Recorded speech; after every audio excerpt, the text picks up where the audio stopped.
The Pat McAfee Show. There'll be no rules for our guests, for us, for the things we can talk about. Yes, Speaking his mind. I've never had a problem expressing my opinions or my thoughts or anything like that. While being relatable. I haven't had that manufactured fake-ass celebrity that a lot of people have whenever they go on those big networks. I've had a chance to really build my crew, build my following, build my audience. And ridiculous. What am I supposed to do? So I'm supposed to look at something that I can definitely afford and say, nah. Is that what I'm supposed to do? The Pat McAfee Show starts in 3, 2, 1. Hello, beautiful people. It is WrestleMania Wednesday, March 30th, 2022. This sports show begins now. Yeah. Can't thank you enough for joining us here on this glorious day. Just got a haircut. I feel damn good. Wearing a little light blue here because the weather is turning here in Indianapolis. It's supposed to be 70 degrees today. That doesn't mean anything because we're flying down to Dallas. We'll be doing the show live from Dallas, Texas the next 2 days. And then obviously WrestleMania weekend, ending on WrestleMania Sunday when I make my debut and pow! Woo!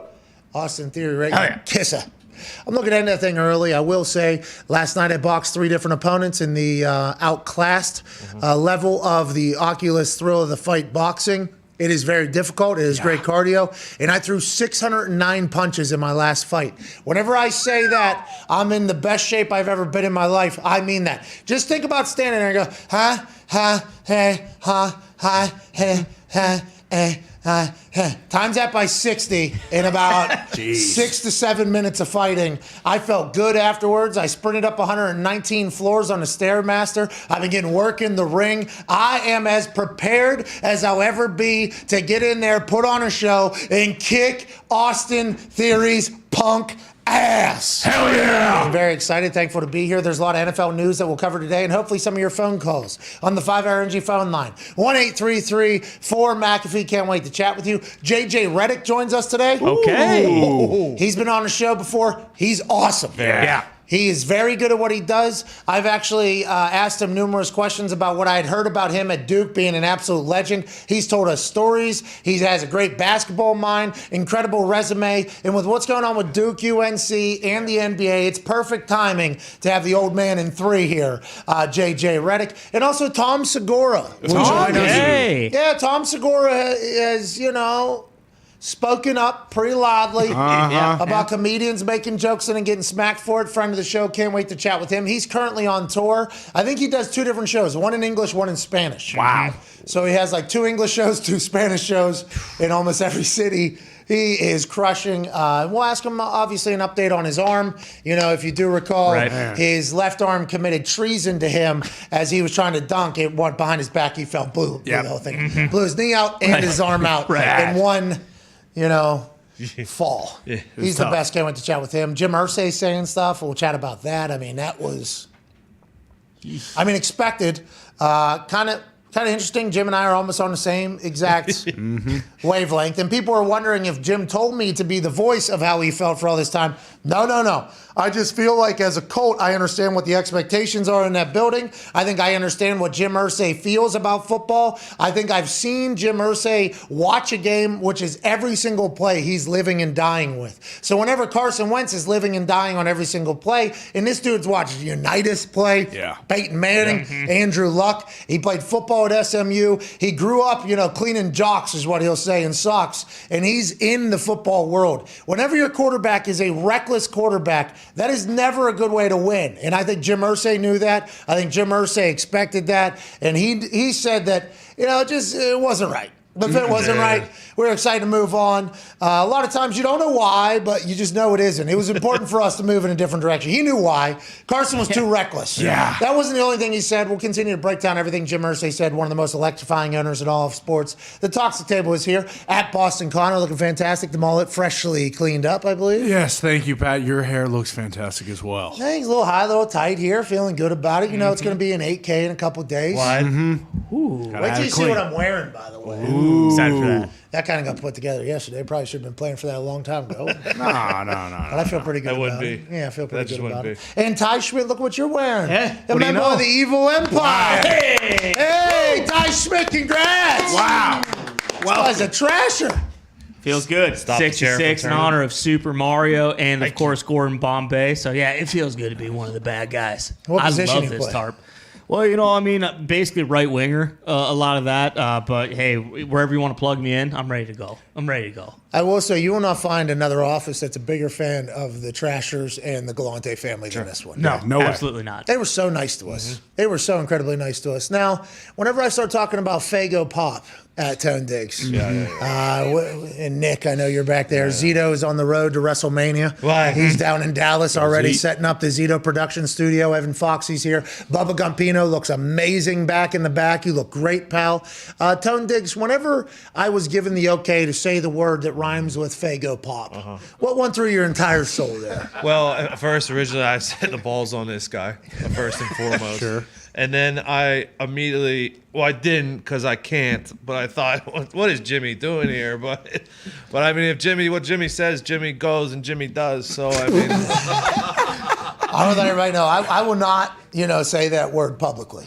No, Sure. never. But I would let everybody know privately. I'm gonna let that one fly.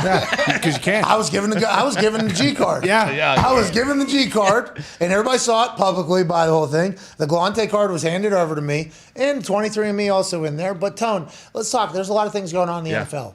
One thing that is very interesting to you, and I think it's because you're AFC North, Correct. is something that we should keep our eyes on. And it's not that the Cincinnati Bengals are actively trying to build an indoor practice facility. Hey, let's go, Cincy. Hey, let's go. Bengals becoming an adult franchise. Yeah, Hey, you're Bengals. becoming $1 billion industry. Here we go. Hey, you're going to catch up to the rest of the world like 1995. You made it to the Super Bowl without one, living like a high school program in a single A class high school. Now let's see what they were able to do, soar to higher heights. And the executive for the Bengals said at the league meeting, hey, we are trying to build an indoor practice facility. We are actively doing that at the moment. And I wonder who asked the question. I wonder if Bob Kraft said, we haven't won a fucking playoff game in 3 years, but you guys don't even have a goddamn indoor facility. probably. And then Jim Irsay goes, well, we got a terrible quarterback, brother, but we got a fucking indoor facility. And then Jerry Jones goes, you motherfuckers up there making us look like a goddamn joke.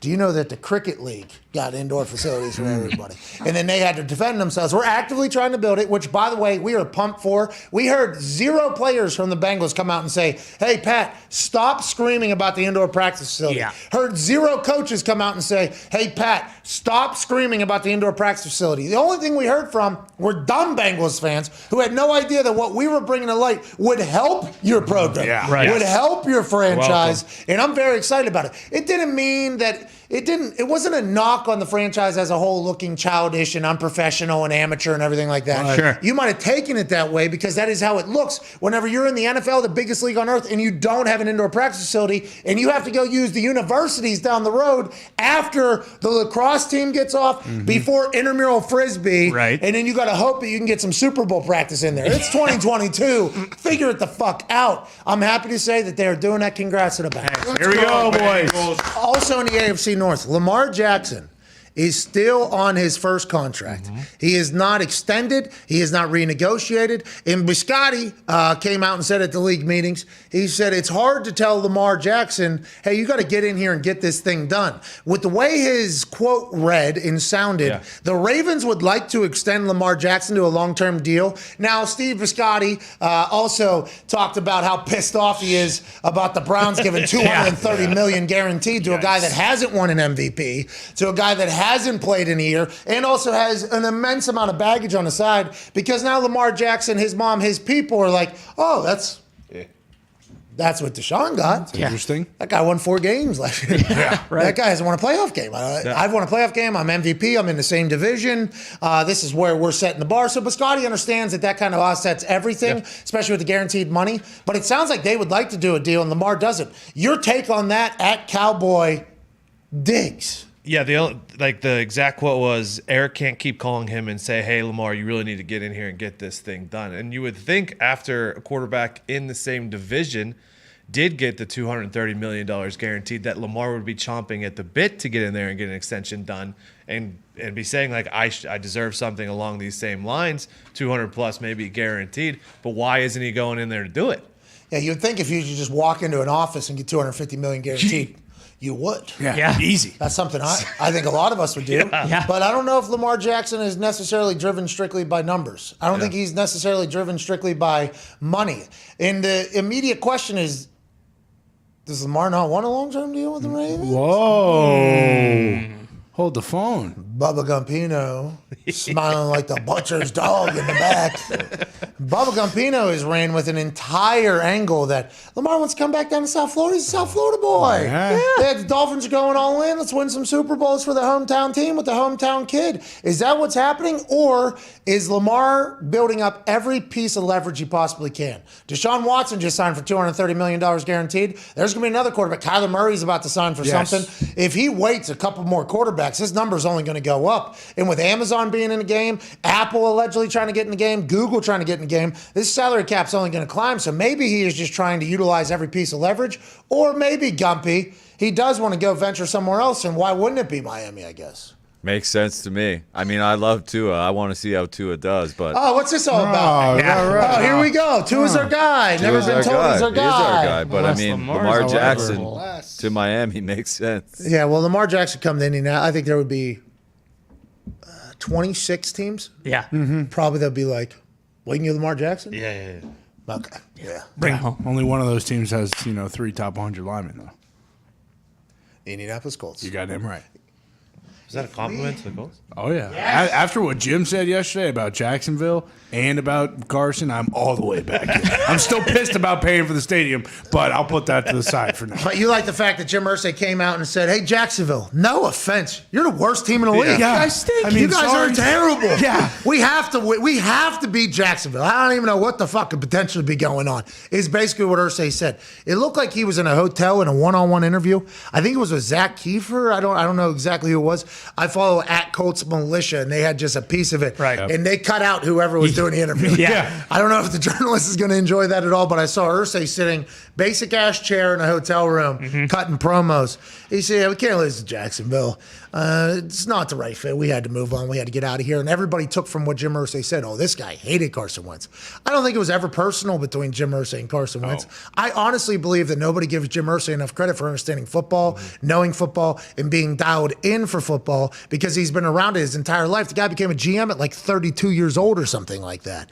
He has seen great football. And I think that's what the Indianapolis Colts fans have been a part of as well. He also went on to mention about how he would like to see how other franchises would have dealt with a once-in-a-generational player at the age of 29 after signing a big long-term deal, retiring at the end of training camp, basically right before the season, after you have an entire team built around him, his contract, what he does well, and then him removing himself. Jim Irsay went to bat for a couple of different things. He was everybody's coming after Chris and Frank. It's like, I'd like to see how you'd fucking handle your quarterback just quit 9 days before the season started, retiring out of nowhere and just trying to find the missing piece, which has been the quarterback position, which, by the way, they had until 9 days before the season decided to retire. I love when Jim Irsay starts talking. Yeah, it's the best. Him sawing Jacksonville down not only for being the worst team in the league, but being like, I mean, shit, you get up 2 scores in the first quarter. These guys are walking to the locker room. This game's over in 15 minutes. By the way, that's him knowing football. Yeah. These guys are looking. They fired their coach. Yeah. Nobody that's there now is going to be there next year. You put them down 14-17 early. They are looking to get off of that field and get out of that stadium. In Clowntown, the fans would have stuck around just to boo the entire time. Oh, yeah. And that's Irsay saying, this is what, I would assume that was at that meeting with Ballard and Frank was like. So how do we not go up 17 early and just have these motherfuckers quit? They are clown. They had people dressed up like clowns, Frank, Jim Irsay, brother, pards. Yeah. They had people like clowns in the goddamn stands. What are we even doing? And, Jim made that promise to all the people that live in Indianapolis. Yeah, right. You're goddamn right. We won he did. 2. 2 in the next, 8 years now? He wants a parade. Yeah, I have 2 of them, not just one, not A. Hey, and Jim is not.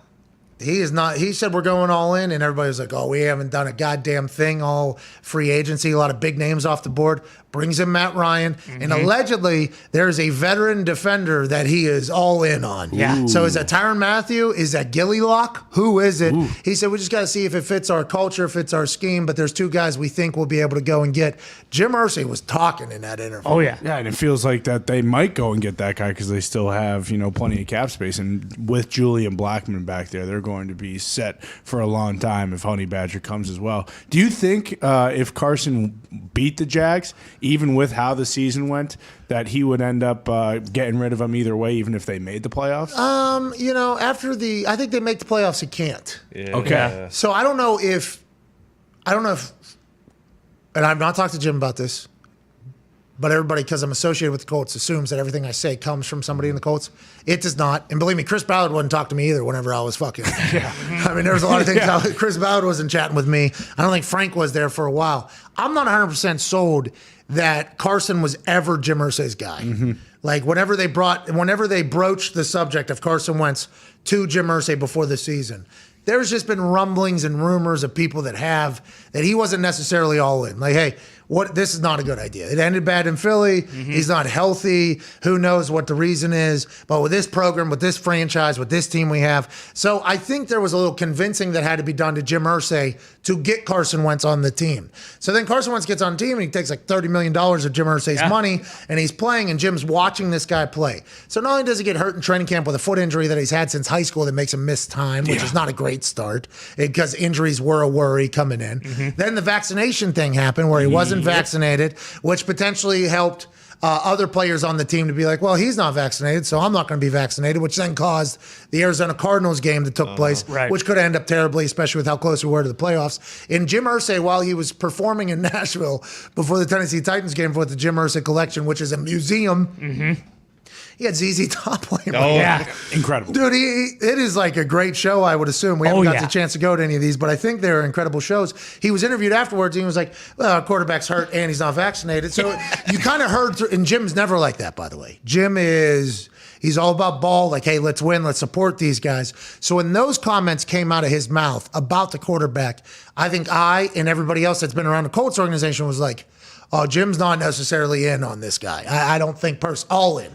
And I don't think it's as a person. I think it's as a player completely. In the decisions you make as a quarterback, and you're the franchise, the face of it, the leader, the person everybody's looking to. And let's assume that Jim Irsay also has had conversations with other people around the building on how Carson fit in, whether that's the equipment room that has had the same equipment manager since they came from Baltimore, or the athletic training room that has had the same exact athletic trainer since they came from Baltimore, who are tight with Jim. Jim actually considers them friends and talks to them. So when Jim's saying these things, and he's like, it just wasn't a right fit for us. I do believe that is Jim Irsay's thoughts, but he's not making these fucking decisions alone. And although his dad had money and he was handed over the team, basically, Jim Irsay has had to been a good businessman and a sound businessman and a people person and street smart in a lot of different situations if you look over his entire career, because as a young adult, I think he was kind of running his own life because of how his dad was. So whenever you hear him say these types of things, people can write it off because the narrative for a long time is that this guy doesn't know what he's talking about. And he's had obviously his demons that he's battled publicly. But Jim is a fucking football guy, and he knows how to run his business. He knows his people in his business. They've had a lot of success. And now granted, Peyton Manning helps out with that. Andrew Luck helps out with that. Bill Polian helps out with that. There's a lot of people that help. But who hired all these motherfuckers? Yeah, exactly. So that never gets talked about whenever you see a franchise is turning over. Everybody's like, well, they're not patient enough. Well, maybe it's not their patience. Maybe it's just their shit at hiring. And that could be a problem as well. Jim has always had people in the building that are very good at what they do. So whenever he says, like, it just wasn't the right fit for us, I think that's speaking a lot louder than just Jim watching the game and speaking. Well, and it doesn't have to be personal. Like you said, I mean, if anyone knows what a franchise quarterback is supposed to look like, it's Jim Irsay. He's had, like basically that guy outside of the previous 5 years for, damn near, forever before that. So like it might not, if it's not personal, like there's more to, you're leading a $1 billion franchise. There's more to just your play on the field. And even more so, so if anyone has the right to be like, hey, this just isn't the right fit, and if anyone would know, it would be Jim Irsay. Well, some owners are just attached, and they have no idea what's going on in the building. And from what I've heard, Jim is locked in. The opposite. All the way back. Like all the way back. I believe his grandkids have brought him a lot of life. I think there's a chance that at one point Jim was thinking about not caring about anything or his life anymore. I think, honestly, that's not from him telling me. That's just from me watching and observing his actions and where he's going. I think his grandkids have brought him full life. And I think he wants them to see the Colts win because then he's the cool grandpa, obviously. And I think he wants to see them witness how a team is supposed to be run, how a business is supposed to be run, how life is supposed to be lived. I mean, he built a hockey rink up here for his grandkids. I mean, he is, I think it's really brought him all the way around. But him talking about the whole thing was wild because you'd have to assume that, there was a little smoke about Carson's leadership. Yeah. There was a little smoke. A little bit. That was coming out. Not from us. No. Not from me. Although I could have asked. But from The Athletic was reporting that there is reports about his leadership not necessarily being exactly what they thought it would be. Because Frank Reich talked about, hey, when Carson shows up, his energy is, you feel his energy. And I'm like, oh, that must mean this guy's a great leader. And I just assumed if you're paid a $100 million contract at the quarterback position, you're a great leader. Yeah. But I would assume from the sounds of it, he was not the type of leader that Irsay was expecting from the quarterback position. And once again, you have to assume that Irsay did his research around the building in a lot of different situations. Not just equipment room, athletic training room, but coaches that have been around a long time, scouts that have been around a long time, people, chefs that have been around a long time. Right. Just asking questions like, hey, what's the deal here? And those are some telling words. I wonder if Ron Rivera's looking at that going, oh, shit. Oh, no. Hold on. The fuck was Jim talking about? Well, we found out Dan hasn't been in the building for a long time, so that they Snyder? Yeah. Well, that's the thing. There's some owners that just enjoy game days. Hey, I like having a team. Yeah. I am subcontracting you to run this business. There's a president that makes decisions. There's a GM that makes the football decisions. The president runs the entire business operation. The GM runs the entire football operations. I'm going to show up. I would like either weekly or monthly updates on what's going on. And I'll see at the game day when me and my 6 security guards and all my friends are walking across the field handshaking. And I'm potentially meeting people for the first time that have worked for me for a year or two. That is not how Jim Irsay is. So it's fascinating to watch this shit. I love these league meetings. I hated them yesterday because we didn't get any news. But everybody is there. Yeah. Every single person is there. How do we get access to these? I don't know. Rap sheet? Do we just tell Rap sheet? I think we should potentially go live from the league meetings going forward. I think you can, right? Because all the stuff we're seeing too is writers from The Athletic. A lot of them are the ones who are there asking questions. And our guy Ari Mirov is a hustler, right? But he's in there. He's with Pro Football Focus. Yeah, local reporters are the ones who are basically standing in front of the for the Patriots. I know at least the reporters from Boston. We should try to get to these. Well, speaking of, did you hear the biggest news of the day yesterday? What? It's awesome. What? Players are going to love it. Everyone's good for fans and everybody. Reporters are allowed back in the locker room after games. Oh, no. Anytime Tone starts running like that, you are the worst. You know what I mean? Well, there wasn't even a hint or a sense of something good was coming. No. Them tweeting that yesterday it was fucking groundbreaking. Thank God you're back in the locker room after the games. What did we do without you? How many blue checks retweeted? Oh, my God. So many blue checks retweeted. It's about time. Good journalism. Can't wait. And I respect the journalists that cover the NFL. I have the utmost respect for a lot of them, not all of them, a lot of them, and what they do for the game, needed for the game, great for the game. I never understood why that. I was never talked to after games. So this does not affect me at all. I am just strictly watching my friends have to deal with this and teammates have to deal with this. That locker room is like a sacred place. And it's built up to be a sacred place, right? It's talked about by a lot of these journalists as the locker room being this very important place. And then immediately after either the biggest high of the season or maybe the lowest low of the season, you let outsiders in there who are trying to either tell the story in a way that is great, and I understand to grow the game, but can't they do that in a press conference? Yeah. I don't understand why it has to happen. And I get it. There's probably something we don't know about happened, and there's probably some reason for this. And I have a lot of respect for a lot of the reporters that go in there and the people that I got to see work. But I've seen some of my friends be very pissed off that they did not perform to the level in which they expected to perform, they put the work in to perform, or that we needed them to perform.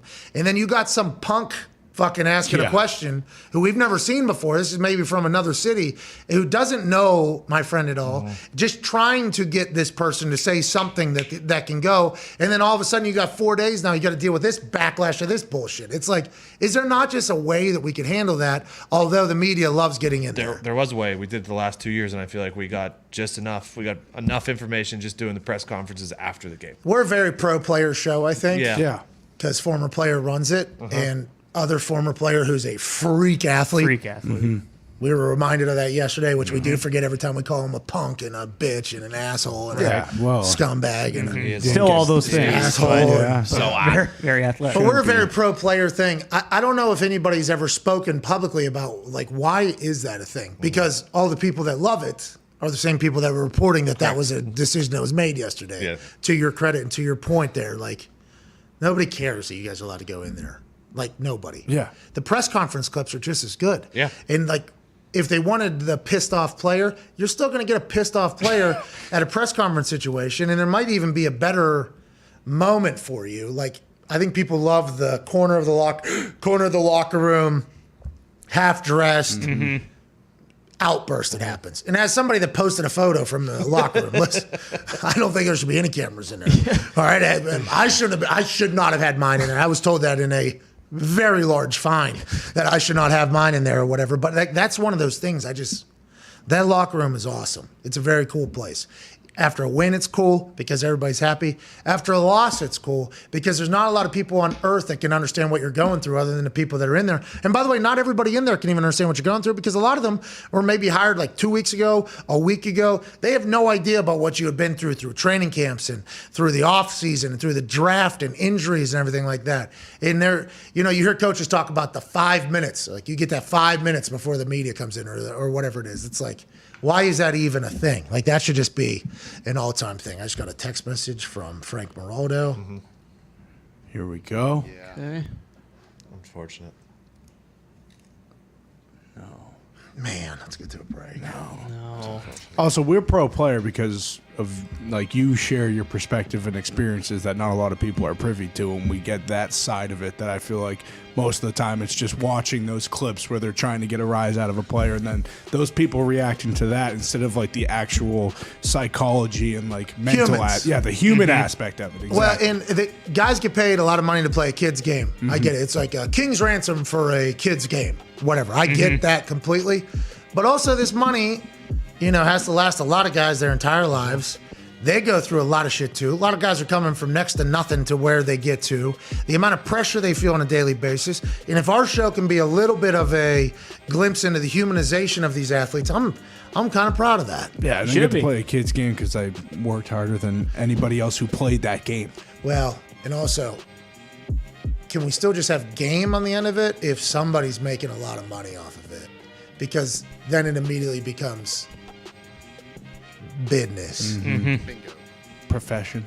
Hey, is somebody making money off of this? Yeah. All right, well, I should too then. Yeah. That is simple. that's a great way to look at it. That's a great way to view, like, entertainers and athletes and everything, because a lot of times athletes are called idiots and dumb, and jocks have rocks for brains and everything like that.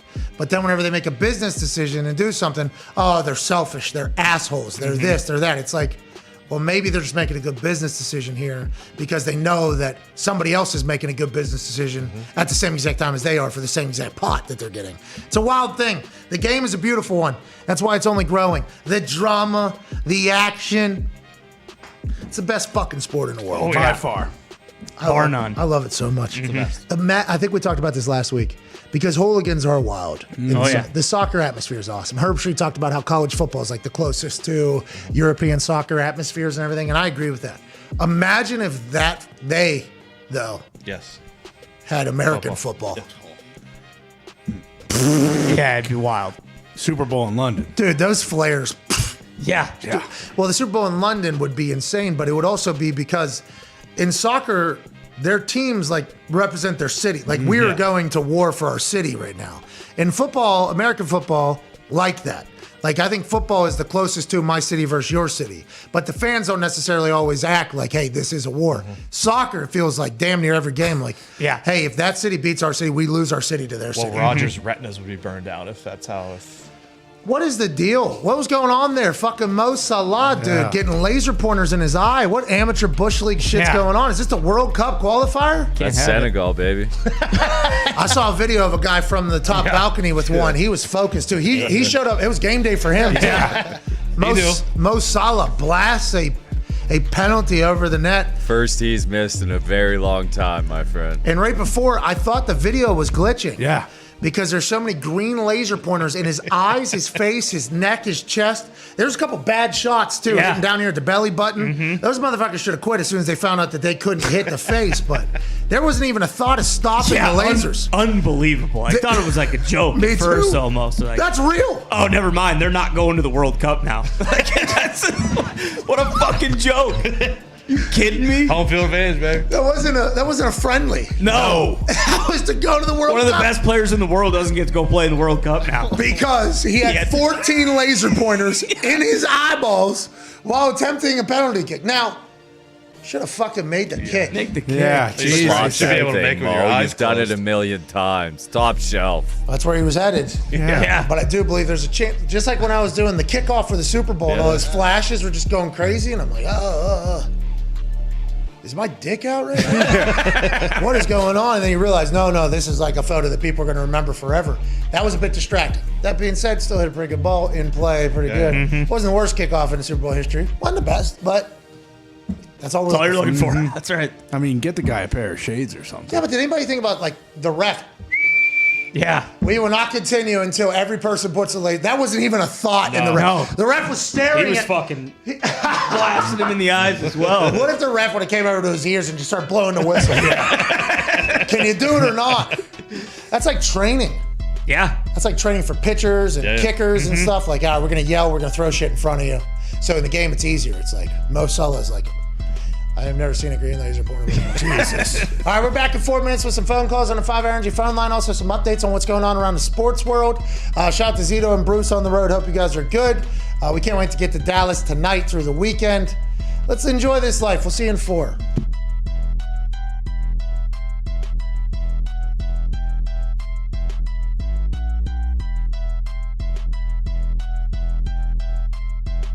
Ladies and gentlemen, the head coach of the Pittsburgh Steelers, Coach Mike Tomlin. Oh, man, Pat, it's an honor to be on with you, man. Thanks for having me. You're a legend. Thank you for putting me through my workout and having the scouts actually come watch me kick at West Virginia. I don't think I've ever fully thanked you for that moment, Coach. No, man, I've drank the McAfee Kool-Aid for a long time. Let's get right into it. The locker room culture changed completely when I was in the league, from when I was a rookie to when I was done, and I retired after the 2016 season. Now it's even more different, I would assume, from when you came into Pittsburgh and everything like that. The dancing on the logo, the TikTok, everything like that you guys have had to experience. What is your messaging in there? How do you adapt and let players be themselves without, doing too much? Because that is a fine balance that you've been able to do, I think, in an incredible job with throughout your entire time in Pittsburgh. I think for me, more than anything, I try to stay connected, just getting a sense of where these guys are coming from, what's in vogue for their generation, what captures their attention, how do they learn, how do they communicate, how do they interact with each other formally and informally. And I think being a parent kind of helps me. My boys are 19 and 20, so it's not much difference between them and some of the younger guys that I deal with here. And so for me, it's just about gaining an understanding, working to stay connected. That's my general attitude, man. It's adapt or die for me. And I don't want to be one of them old crusty guys, man, that just refuses to adapt. Although I am one of those old crusty guys now. Yeah, you are old as shit now, you know what I mean? I mean, you've been around a long time. I remember back in the day, whenever you showed up, there was a lot more, to the camera. There was a lot more. Yeah, there was a lot of that. Now you're just old ass man now, huh? You know how it is. Years in this business will scar you, man. It'll settle you down. That is classic. One of my favorite moments with you is when you would tell me every warm-up, I'm going to get you back to Pittsburgh when you're old and cheap. What does that mean? What did that mean? And should that have been taken as a smack in the mouth, like whenever you said that to me? No, man, it was a tip of the cap, man. There's certain guys around this league that I'm really interested in, but I know I cannot afford. And you were one of them, so I was going to wait for you to physically deteriorate a little bit until you came back into my wheelhouse. Yinzers are going to go bananas in Heinz Field this weekend. First time it could be filled up in a long time. I can't wait to see it, and I can't wait to... Oh, mama, I'm here, oh, my life,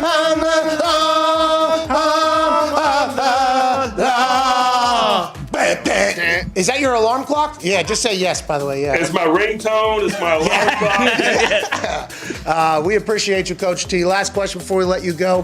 Why'd you let Troy Polamalu do what he fucking did to me? Why'd you let? I know you've heard of this. Why? Well, that's a short side of the field. That's bad football. You guys coaching unsound football over there in Pittsburgh? How did that happen? We know you and love you as a man, but on Sundays in the fall, man, you're the nameless gray faces that we. All right, ladies and gentlemen, head coach of the Pittsburgh Steelers, never had a losing season, absolute legend, two-time Super Bowl champion, Mike Tomlin. Yeah! Thank you, Coach. Jim Raj had to walk in there and do a full, you know what I mean? Yeah. The whole Curtsy. Hey, we're coming. We're bringing a big sports stooge thing over here. Is that okay? Yep, deal. Perfect. Let's get some tea. Let's get the fuck out of here. How do you think that went between Raj and Clean? You think she liked them? Yeah. Yeah. I bet she liked him. She probably knows a lot. Like, what if she's sitting there and then all of a sudden she's like, so what about the Deshaun Watson situation? What about the Deshaun Watson situation? What about the Deshaun Watson situation? That was spot on accent. That one out of the Like, what if she's really dialed in to the NFL?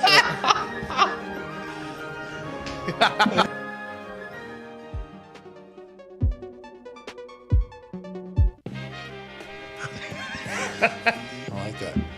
Welcome back. Emphatic. No ZD. No. No, ZD. We do recognize when there's no ZD. No fucking ZD. Hey, listen, these. These what? What's that? Go ahead. I mean, you can say it. What It's now? not No as fucking if- ZD. These stooges. That's what I was gonna say. Yeah, of course. He's clowns. Yeah, these clowns. What were you gonna say, Tony? You were gonna say another word that rhymes with. I wasn't gonna do anything. Oh, okay. Tony, how'd your day go? I'm muting him. What? Wow. I asked him how his day's going. What are you talking about? That's what I heard. Yeah. Kick him out of the studio. What are we talking about? I just asked a question. Tony's dumbfounded right now. come my mic is muted? What the hell? Are you? You were such a bad guy. My God. How quickly did he? Oh, I know. How He's sincere he sounded. Yeah. Hey, Todd, how'd your day go, man? Jeez Louise. Oh, you're a bad guy, I dude. didn't say anything bad. Don't you ever say that, by the way. I was just I am asking. personally offended. I was just asking What were you asking? how his day was going. Okay, it's very nice of you. Yes, thank you. Tone, any answer? How's it? Don't. how's it all going, Tone? What? What did I say? You're a bad guy. That was way too quick. You've said that before. No, I haven't. That was way too. No, I haven't. I need to get away from you for a couple of days. Yeah, you're a rude I person. didn't say What does your anything. 23andMe say? My 23andMe? Yeah. I'm Irish, I'm Scottish, and I got about 0.08% of Italian. Yeah, I don't know. So, I mean, hey, as if that even matters. I was just asking a question You're a bad guy. about his day. No, you were not. That's all I It did. just How interesting quickly- timing on that question. How quickly did that Oh, go? God. Almost bit his tongue off getting it out. Right. As soon as this fucking shuts up. I had to. That's what you were thinking. I know. Scumbag. I was asking Tony because it's his birthday. And I Happy birthday! Thank you. I was gonna save it for a full, I figured. I full just. sing, but you just did an AJ Hawk there. Happy birthday! Happy birthday, Tony. Thank you. Hey, we appreciate you, Tom. Thank you, boys. Tony, how'd Don't you let what just happened here affect what's going on Today's everywhere else. ruined. Yeah. No, it's your birthday. Yes, I was trying to What be did polite. just happen? What's Let's that? call it what it is. It's a slur. This guy's spitting slurs. I was not saying what you're thinking of, Nick. Jesus Christ. I was asking him how his day was. Jesus. You can't say that either. What? How's You your take day? the Lord's name in vain. Yeah. Well, I Jesus spoke Christ. to the Lord. He said it's okay. Well, and he also created you the same exact way you're supposed to be, and you That's say right. it. So did he create me to say it? What's that all about? I ask that question a lot whenever I used to like swear. Yeah. And they're like, "Oh, God bless this son." Right? Yeah. Like, what are you talking about? Like, they start talking, and then I drop a Jesus Christ, and they're like, "Well, you don't do that either. whoa. You are living against how you should be living, or whatever." I'm like, "In whose eyes?" And they're like, "Well, God's. Who created me? God. Why did he create me like this then?" Well, you have the freedom of blah blah blah and blah blah blah. I was like, well, then why do you let me pick a 2-syllable word that describes so many great situations. Well, why do you let my brain do that if he created my... Because saying Jesus is so good to so many things. Why is that a thing? Well, that's making your own personal decision. I'm like, okay, well, I thought God had a plan for all of us. What's the deal? Yeah. All good questions. Pretty good argument. Well, I know. I've been in a lot of these conversations. And don't worry, it's not just the Christians that I have a lot of questions for, too. I've been in every single department, basically, asking these questions because I would like to find what religion I'm supposed to do because when I die, I want to know somebody's going to be right. Correct. I would like to be good with Whoever's right. every side, basically. Hopefully I'm good with everybody. Or maybe everybody will be right. Maybe you just go to the places that you believe in or whatever. So I'm going to start believing in a place. Yeah. There you go. I mean, hopefully someone's right. That's really just the... And is that what happens? People just start creating their own religions because they start thinking of their own heavens? Potentially. I don't know. Buddhist goes back the furthest, I believe. Whoa. that why- What do you say? I'm not saying anything. I'm just saying if you want to go with like the OG, You've never had dinner with 4 Buddhists, though? I thought about Aaron it, did. He actually left the floor in them at the house. That's right. which is also something to think about. Aaron's a very smart guy. Well, If listen. he's Yeah, having but dinner Punch with of karma. Buddhists, I don't know if I'm that committed to. Sure. Misinformation. I don't think that's Buddhism, though. Well, you don't know. Are you a Buddhist? I'm not positive. I mean, I've seen the Great Wall of China, so. I mean, I think I know a little something. This guy's the worst. This guy. Let's go to the phones. I have walked on the steps of the Great Why don't you Wall. take a lap? Oh, so now he's gonna start talking about the This guy- Chinese. Again, I didn't say anything. I have touched and been on the Great Wall. All you were doing was asking a question. Asking questions, sharing experiences. Sue me, okay? Jesus. Let's go to the phones. Let's get back to sports. Religion's an interesting thing, though. Yeah. Wars and wars and wars and wars and anger and lack of friendships and people not talking to other people because of. And I didn't grow up in a very religious household, so I've always had a lot of questions, but I've met people from a lot of things, befriended a lot of people from a lot of different beliefs. And it's also, that's maybe the most fascinating thing on earth. For sure. Oh, yeah. What's happening after we die? That's all it is, And right? that's the only question. Yep, exactly. And then Ricky Gervais comes in. You're in a fucking box, mate. There's those people, too. Yeah. Oh, yeah. Which I don't like.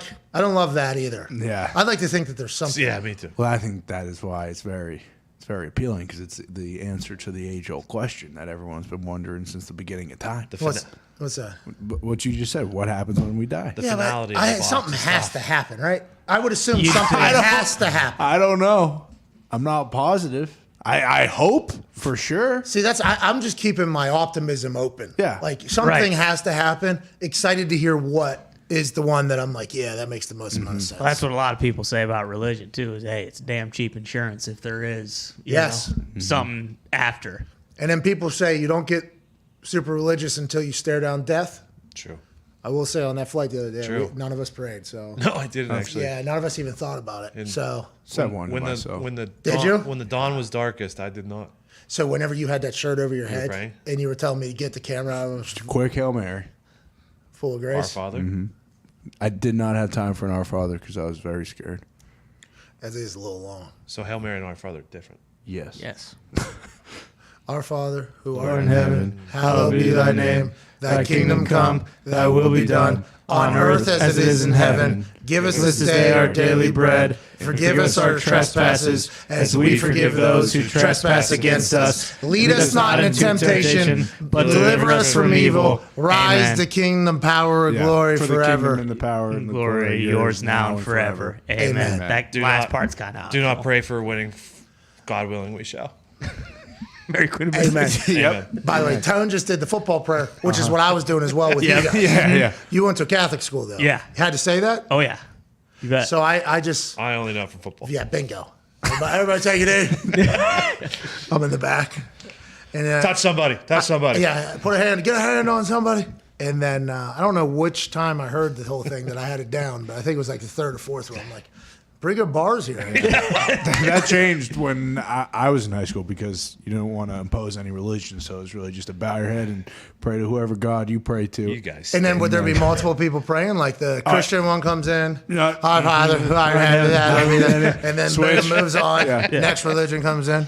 I was in Morocco, and they are a Muslim country. So siren And the whole place starts praying like what, 5 times a day, 6 times a day they got to do it or whatever. 5 times a day, I think they pray every single day, and it's always towards Mecca. And there's like an actual thing that points them in the right direction. Everybody has like a rug or a carpet or thing that go in there. I thought I had that one down after like day 2 in there, because it is pretty. A lot of the cadences seem to be pretty similar. But I don't know if I would do it justice right now. Like I just knocked out that football program. Yeah. That was pretty good. What's the Hail Mary? Hail Mary, full of grace, the Lord is with thee. Blessed art thou amongst women, and blessed is the fruit of thy womb, Jesus. Holy Mary, Mother of God, pray for us sinners now at the hour of our death. Amen. I would never been able to remember that one. No bars in there. No. Yeah. Sounds like that one's That's just a different one. I don't like that one. Yeah, that's a much different flow to it. So because you guys know that you're going to heaven, is what they're saying like, hey, you need to know this to go to heaven? Yeah, I suppose. I mean, a lot of times, like, that's penance for, like, if you go to confession. Yeah. And it's like, hey, all the shit you've done wrong, you know, and it's like, okay, well, say 3 Hail Marys. So if you're really bad, though, you need 7. Need 10 Hail Marys out of you. Are you saying this is like the twisted son of a password, bitch. like the red or the white when we get to the gate? Boom. Yeah. I'm going to New England clam chowder. Hopefully it's the football one. Yeah. What if it's one stage, you get the football one, and then there's like a double gate situation. So that's like, oh, this place is pretty nice. Aldi. But right behind there, give us 3 Hail Marys real quick and we'll let you in. Give me all. It's not so much at the gates; it's after the act. So, like, you do it in what they call penance, as a kind of retribution type act. Like, this McBastard here is going to say probably about 20 of those tonight for all the egregious things he said over the past 2 days. Yeah, I'll run around the rosary. I mean, if I have to, I will. And I don't think. By the way, Nick, you're not allowed to say that.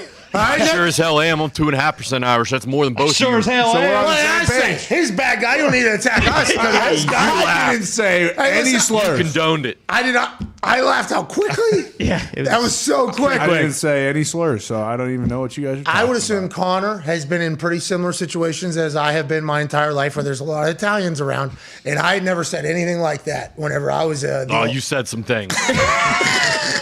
I never have either. And actually, there was a little different. It was actually mostly Irish people, 1 or 2 Italians. just Oh yeah, I because met a it's- guy up at the Trashers. His name was Mike, I believe. He was either related to somebody in Miss Tina's printing company or the Galante family, and he listens to the show. He cleans the top of buildings in New York. Damn. He like hangs off the edge of them. Fuck. I said, oh, you're a maniac. And he goes, no, I just don't really have that fear or whatever. And he's out there with his tools. He's doing his whole thing. He said, I listen to the show every single day. I think he said, what's up to everybody? A very nice guy, very cool guy, very friendly guy. And then he said, I'm the complete opposite situation you had growing up. I was the only Italian kid around all Irish kids. Bingo. And he was like, yeah. So I have, he said, I've sent some, some shots at the Irish community, That's okay. which is only going to happen. But yeah, that is very vastly different. I mean, Yeah. imagine if that's how it was for you, Nick. Polar opposites. Nick, that would have been cool. Bland taste buds from eating potato paste all the time. Yeah, you're right. The food, I will say, Never had it was that. very nice. It was Yeah. very nice to be a part of, all the good food, all the great food. Beautiful culture. Oh, culture. friendly. Friendly. Yeah. Duh. Good Accepting. people.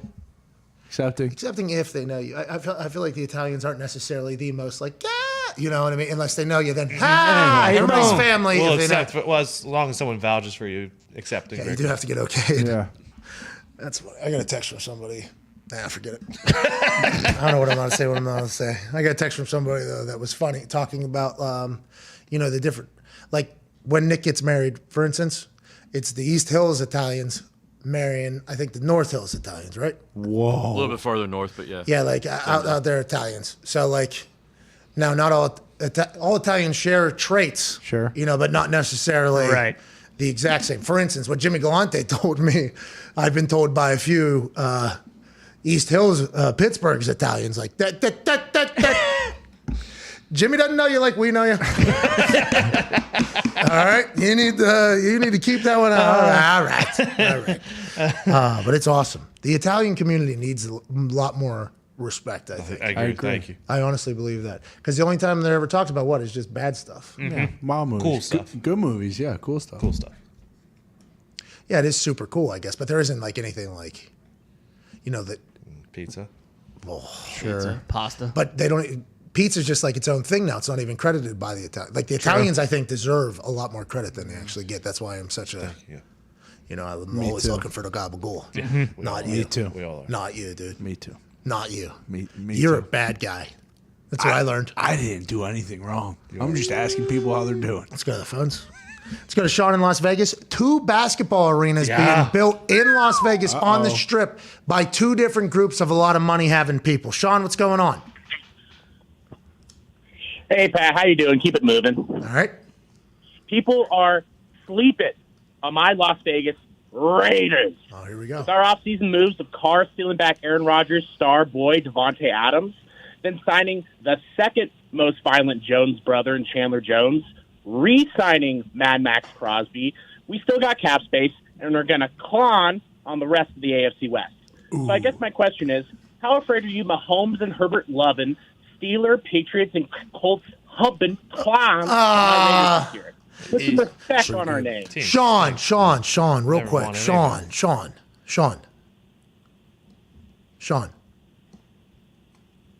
Pat. When did you become a Raiders fan? I was born and raised a Raiders fan. First game I remember is that Super Bowl against the Bucks. A true tragedy, but I was born in the fire. Okay, so you just so happen to live in Vegas. They came to Vegas. Dream come true for old Sean. Oh. Raised up in L.A., moved to Sacramento for a bit, now in Vegas for law school. So I guess I've been following them, so to speak. Hey, good luck out there at law school. I heard you guys just, you don't really do anything until, like, finals weekend, and you got to cram, and you stay up. It's just like an Adderall-ridden fest of just cramming as much things as possible because your profession, you're allowed to open books basically every single day and learn more about it. Well, Making fucking any sense the entire call. Excuse me? Shit. I don't know what that means, I don't think. Oh, some of these. I mean, you can tell what kind of lawyer he's going to be. A low-level one. Tony, where they just drive around, Like on a sign, like, "Hey, I'm Sean, the Hammer." Yeah, where they drive around and they beast. The general? they follow ambulances no, around he's- and then try to sue people. Who?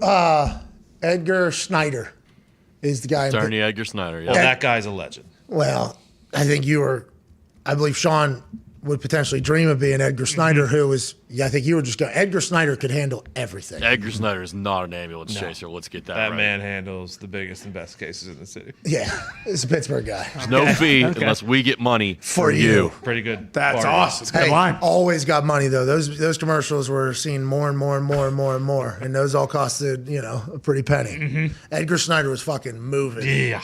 around Pittsburgh. He sounds like Better Call Saul. Yeah. Yeah, well, so that was a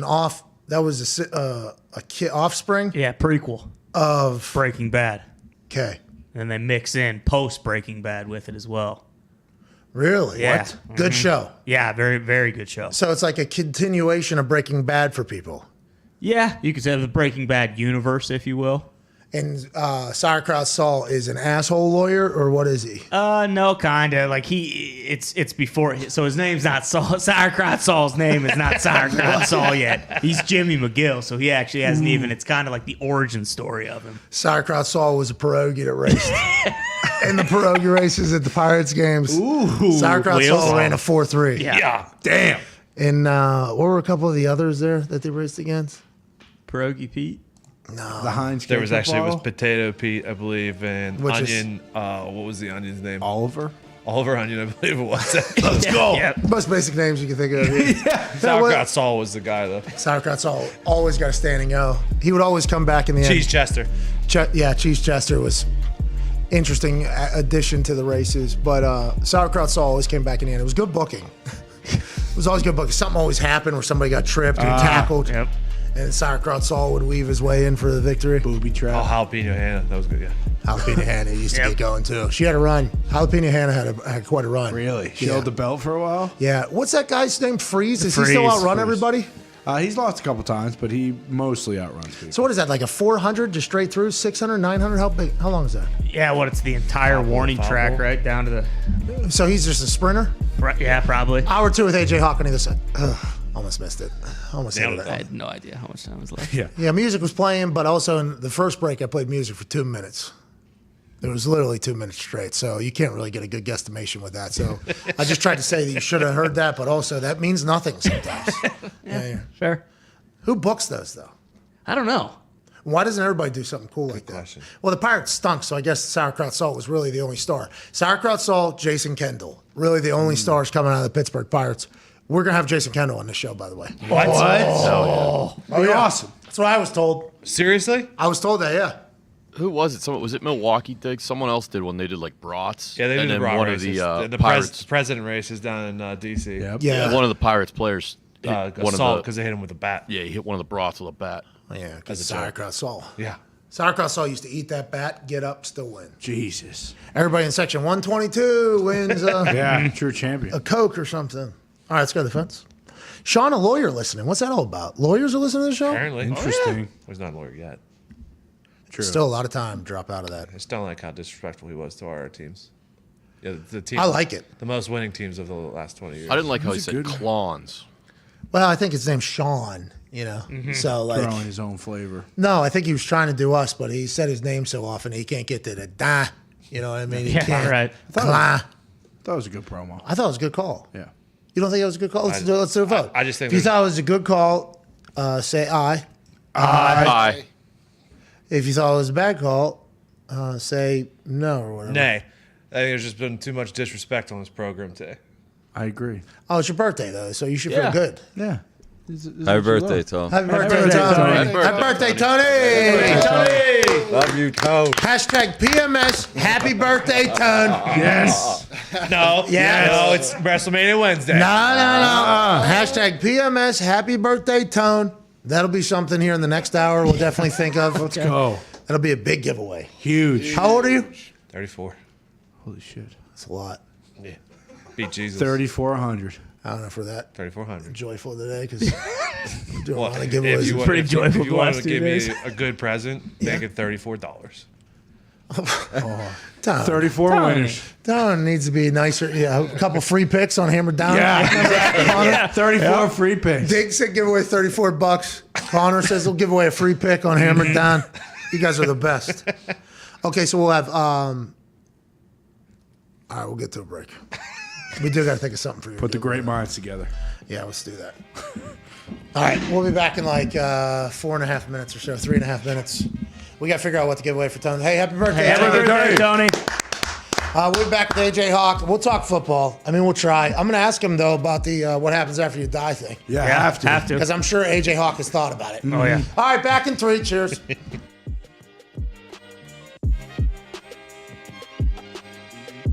Hell of a machine. 310J, dude. Oh, top of the line. That's when they were singing about being sexy. That's right. The Yes. 310J, when somebody saw it, that's sexy, and he was like, the country Yeah, music, they- you're yeah, right. it is. She thinks my shirt sexy. Oh, look at that. Hell yeah. Hell yeah, dude. Hey, that's got a good cockpit in there. Yeah. Kind of looks like the Pope Mobile with all the glass around the top there, but it ain't no Pope Mobile because this one's fucking breaking grind. Hell yeah. Party in the front, business in the back, am I right? Well, I do believe we got business, Business all on both sides. ends. That's right. Yeah, the plot down there in the front is, although a good time. It is a good time to get that thing going. Fun. Business is being handled, dude. Oh Everyone's yeah. getting plotted. And then on the back, on the backside, you know, whenever you start cracking earth, Oh, yeah. oh my You god. need the excavator back there, the big dog. And you know the thing about the seat on this 310J, it turns. Yeah. So it's always in the front. You know, whatever you're working on, business can be on the front, both sides. That's right. Controls all around. We worried about those front tires? No, not at all. That's how they roll. No, they survive anything. Those are standard Deere backhoe tires. Look at the back Someone like you tires, might be worried Foxy. about Yeah, exactly. Foxy. I am just asking questions. Foxy, it ain't about the front wheels. It's always about the back. That's right. All right, because these rear wheel powered vehicles that you would never Yeah, understand. you don't know anything about that, Foxy. You have no I idea. would not know. Wake up. I got friends that know. I don't know. Listen, when you're drifting gears, okay, on a rear wheel, especially for 600 some ponies, you got to watch for like any, you know, plot holes or debris. Of course. Because you can and then hit a tree. Because the back end kicks out. And then you won't drive that car ever again. Because how are you not supposed to drift it? And I guess, how are you not supposed to hit another tree? Yeah. Right. That's my life. Doesn't have to be yours, though. Thank you, Andrew, for calling from the 310J. That's a beautiful piece of machinery. It is. Gorgeous. Take that thing another round. Oh, look at that thing prop itself up. Lift kit. That's why the wheels don't matter in the front, pal. Yeah. To walk into any Howl at the Moon and go, wish you was back from that ledge, my friend. Jumper. We could Cut ties with all the lies that we've been living in. again. If you do not want to see me again, I will understand. That's what I want to do at Howard the Moon. Just slide on the knees with the guitar. How at the Moon is just pianos usually. No. You wouldn't get it.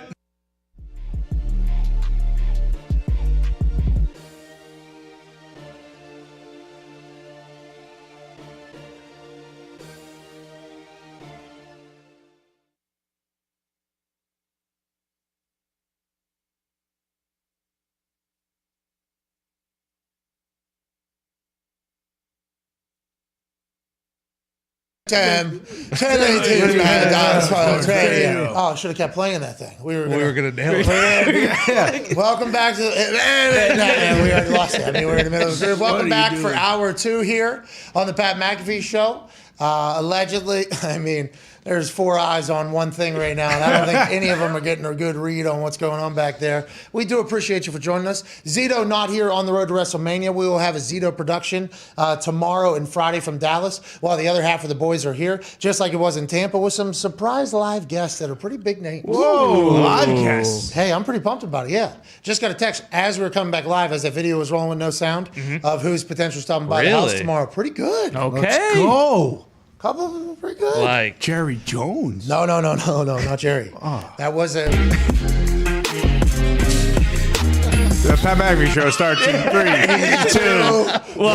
Hey, welcome back. We are the worst. Yeah, I'd say. No, you guys are great. I appreciate you trying to figure it out back there. Zito's incredible what he does. He spins a lot of plates. And the boys all have their own individual jobs that they have to focus on. So when one person's gone, other people have to pick up the task, which is what happens to some hockey teams. That's right. You know, and whenever the team is fully healthy, though, they're ready to go. And I hate to break it to everybody, Ty Schmidt, Las Vegas Golden Knights, Boston Connor, Boston Bruins, Tone Diggs also with the Penguins. Penguins, yeah. The Penguins are getting healthy at the right time, about to go on a goddamn run. Don't worry about losing the Rangers twice in 2 weeks, okay, and then being in the same goddamn conference of division as us, whatever. Don't worry about that. Okay. The Penguins are getting healthy at the right time. While your hockey teams are dying, Ty, Bruins are Not dead. true. The Pens are about to soar to higher heights, and that's what I'm here for, Boston Connor. Well, I mean, you guys do have one of the best players of all time, Sidney Crosby. Not the, but one of. So you always got to be aware of that. But we're talking about the Bruins. We're not worried about anything except the guys in our building. We got 2 of the best goal scorers in the goddamn league with Pasta and Brad Marchand, absolute devil on the ice. And of course, we got the Sway Man in net. We're going to be just fine, Pat. Well, I hope the Pens win the goddamn Stanley Cup, because they got Dick Rickle over there taking pucks off the chin. Yeah, he's in awesome. front of the empty net last night. And that's what I'm here for. I'm excited about it. Hockey season is about to heat up. The NFL is always cooking, though. Joining us now is an NFL legend, a man who we were reminded of his athleticism just yesterday in a photo in which he was jumping over another NFL player. Now, granted, I know it is Darren Sproles, who is notoriously known as the most undersized NFL stud of all time, but he is still an adult human, 5'8", 5'7", whatever he is. And there is a photo we found on the internet yesterday and seen him and were reminded of this dude who's about to join us, jumping completely over him to bat a ball on the last play of the game to win the game. Now, he was obviously called for pass interference and had to replay it, and he was not happy. But ladies and gentlemen, joining us now, all-time leading tackler for the Green Bay Packers, Super Bowl champion, college football national champion, COVID survivor, AJ Hahn. What's going on, bub? What's up, bub? How you guys doing? Hey, we're good over here. Had an interesting first hour. What happened? Well, Zito's not here, so we got a lot going on tech-wise in the back, because Zito does a lot for us, and we love and miss Zito. We'll see him tomorrow in Dallas. But also, we got into a conversation about what happens after death. And this is a sports show, and everybody wants to know what we're thinking. Yeah, right. Everybody obviously says, hey, I want to go to the newest member of the Danbury Trashers, Ty Schmidt, and hear what's going to happen after death. I want to go to this guy with a mullet from Boston and know what's going to happen after death. But when that conversation starts, it's hard not to dive into it. Yeah. What happens after death, AJ? I believe something happens. I've been trying to figure out what it is, because I'd like to be on good terms with whatever is the right something answer. As in what, though? Obviously, we know something happens with your physical body. You're saying like some kind of spiritual, your soul, something happens to that? Yeah, your actual human, your actual being, right, is what's inside of these bones, isn't it? Don't you think that is what is your actual spirit? Can you measure that? Actually, they have measured a body immediately after it was after they died, and it was like 0.5 grams or 5 grams difference in weight. Holy shit. Did they poop their pants though, or piss when they died? That does happen. Because I lost 3.5 last night. One piss. True, that does. Really? Well, it was overnight. I pissed and when I fell asleep. Weighed myself, pissed, slept, pissed in the morning, down 3.5. That's all. Wow. Okay. It's a pretty cool night, pretty cool evening.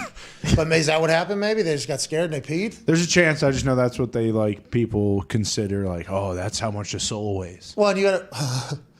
That's a great line. can't measure I would that. like to know who said that. I'm one. telling. I bet you could. A coach told me once you can't measure a man's soul.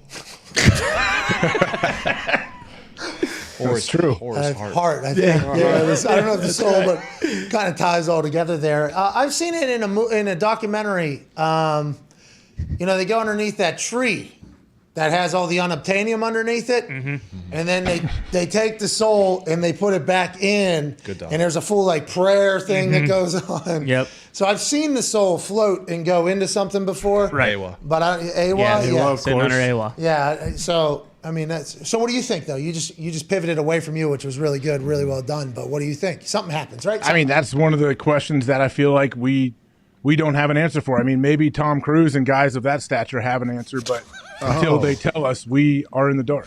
All right. This was a scientific experiment. I did just actually find It's called the 21 grams experiment, which was published in 1907.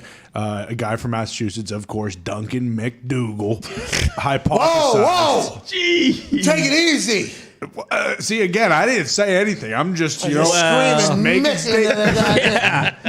McDougal, his name, hypothesized that souls have physical weight and measured the mass lost by a human when right after they died, and it was 21 grams. So in 1907, they didn't have the internet or anything? No. One person? We did this with one person? No, I think he did it with a bunch of people, but I didn't click on it because I didn't want to, go through an entire thing. I just gave the Google. Just real quick, though, and this is not me saying old buddy's not right. Duncan. McDougal. Thank you. I'm sure he's still around. No, he's No, dead. he's long dead. Yeah, he died. His soul actually was lighter.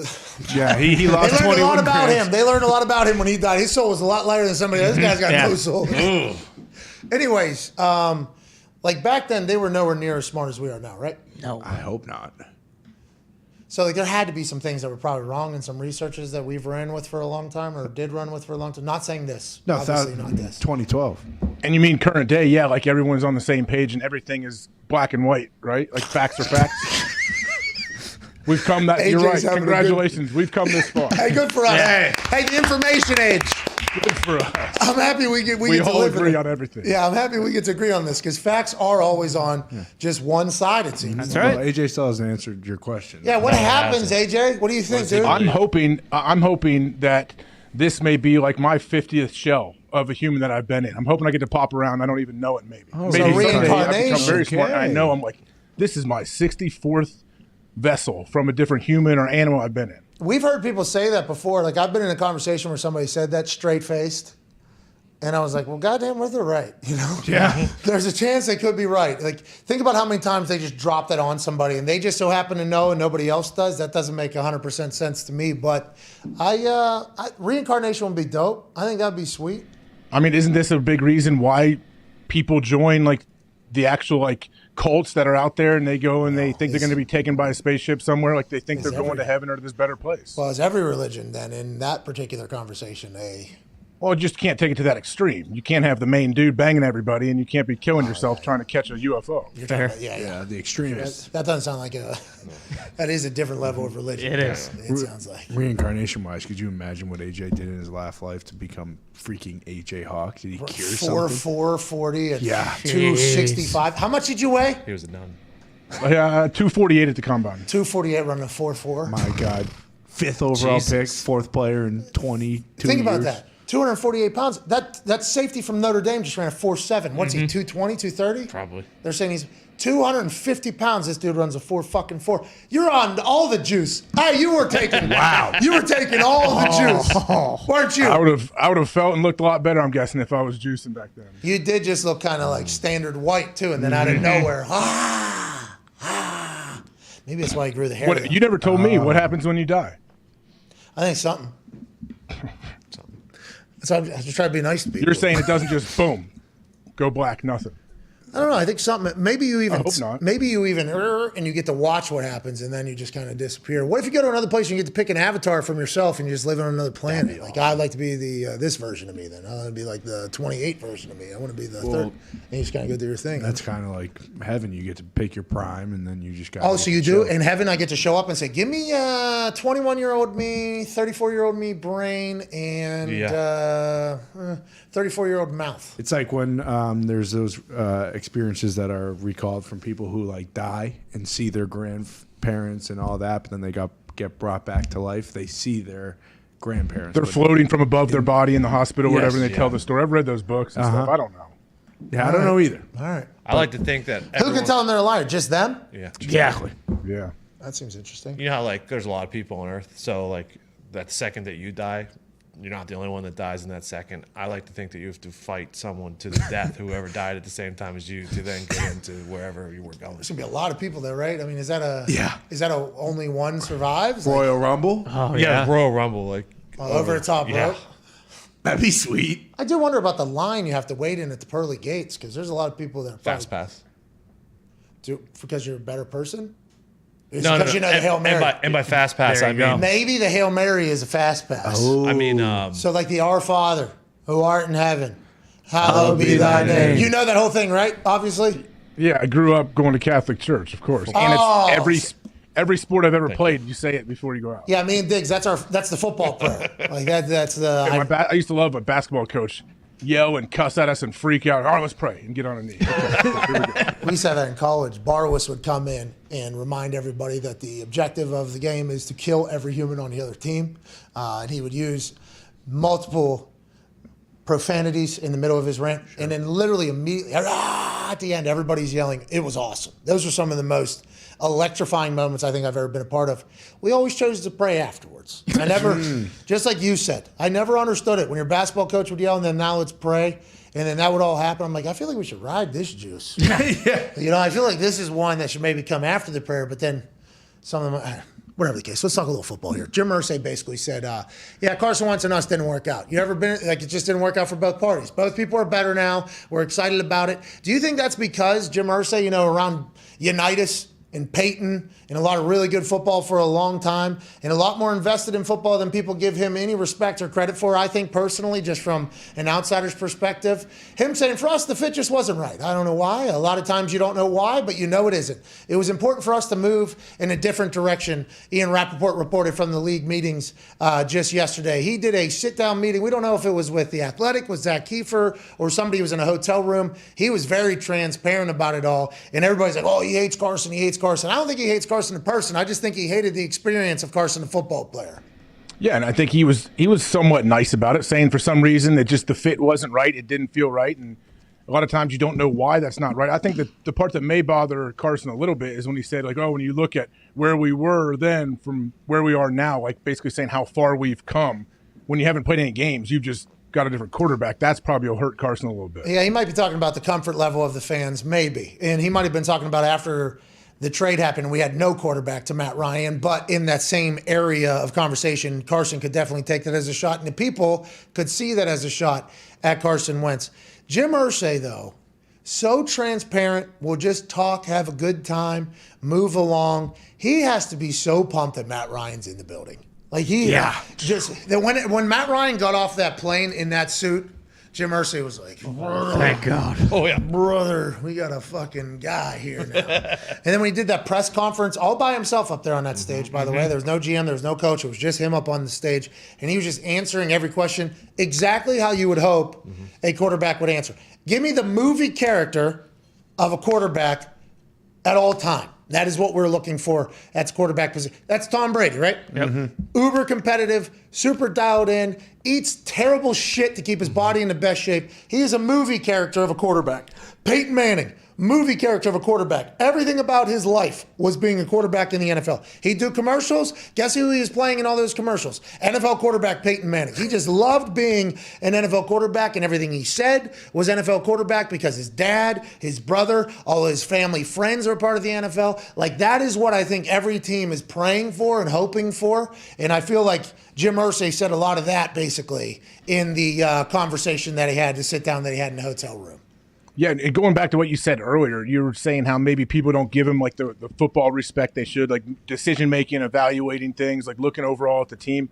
I think you're probably right, just because all we see is Jim Irsay buying $1 million guitars and playing music and all these. Like he's doing what a billionaire should do that wants to have a good time, and he's very competitive too. So I think because of all that, maybe some people, for some reason, don't take him as serious when it comes to football. Joining us right now is a man who's a future billionaire, we all believe. Incredible businessman, incredible podcast host, unbelievable stand-up comedian, friend of the show. Ladies and gentlemen, Tom Segura. Yeah! What's up, guys? Where are you at, New York? I'm in New York. I'm wearing this hat because my alopecia's acting up. Jesus. Okay, Tom. I'm happy you're joining us because I've been seeing you on the internet. Has this become a thing, huh? Is this what Will Smith did? Do you feel like was an attack on all comedians and maybe setting a precedent for what you can do, or jokes being not accepted in the right way? Fuck that cuck. Let me tell you this, man. Right. The idea that your entitled ass thinks because your feelings are hurt, you get to assault one of the all-time greats because you fucking feel. And then the cowards, the spineless cowards that are in Hollywood, in comedy. We have a list going of these fucking guys. Anybody who did not stand up and say some shit for Chris Rock, we're going to ruin your fucking life. I just want you to know that. How come? Do you feel like that was an attack on all of comedy there? It's what it is it's a display of entitlement. It's a very powerful, very wealthy, influential star who just decided, yeah, I didn't like that. I'm going to smack you. And then gets to sit down, collect his award, get a round of applause, enjoy his night. It's insane. It's like a gross exaggeration of, you see it all the time. I mean, you see entitlement everywhere. And that was on full display for the world to see. I have fucking zero respect for that bitch, and I feel like more people need to come out and say it. It's unacceptable. Tom, what do you think Chris Rock was going to say? He held himself back. I feel like he was very composed. It looked like he was stunned. He was stunned. He was stunned. He's a professional. He was stunned. He actually, you could tell when Will walks up that he's like, oh, this is gonna be a funny bit. You're gonna do something hilarious right now.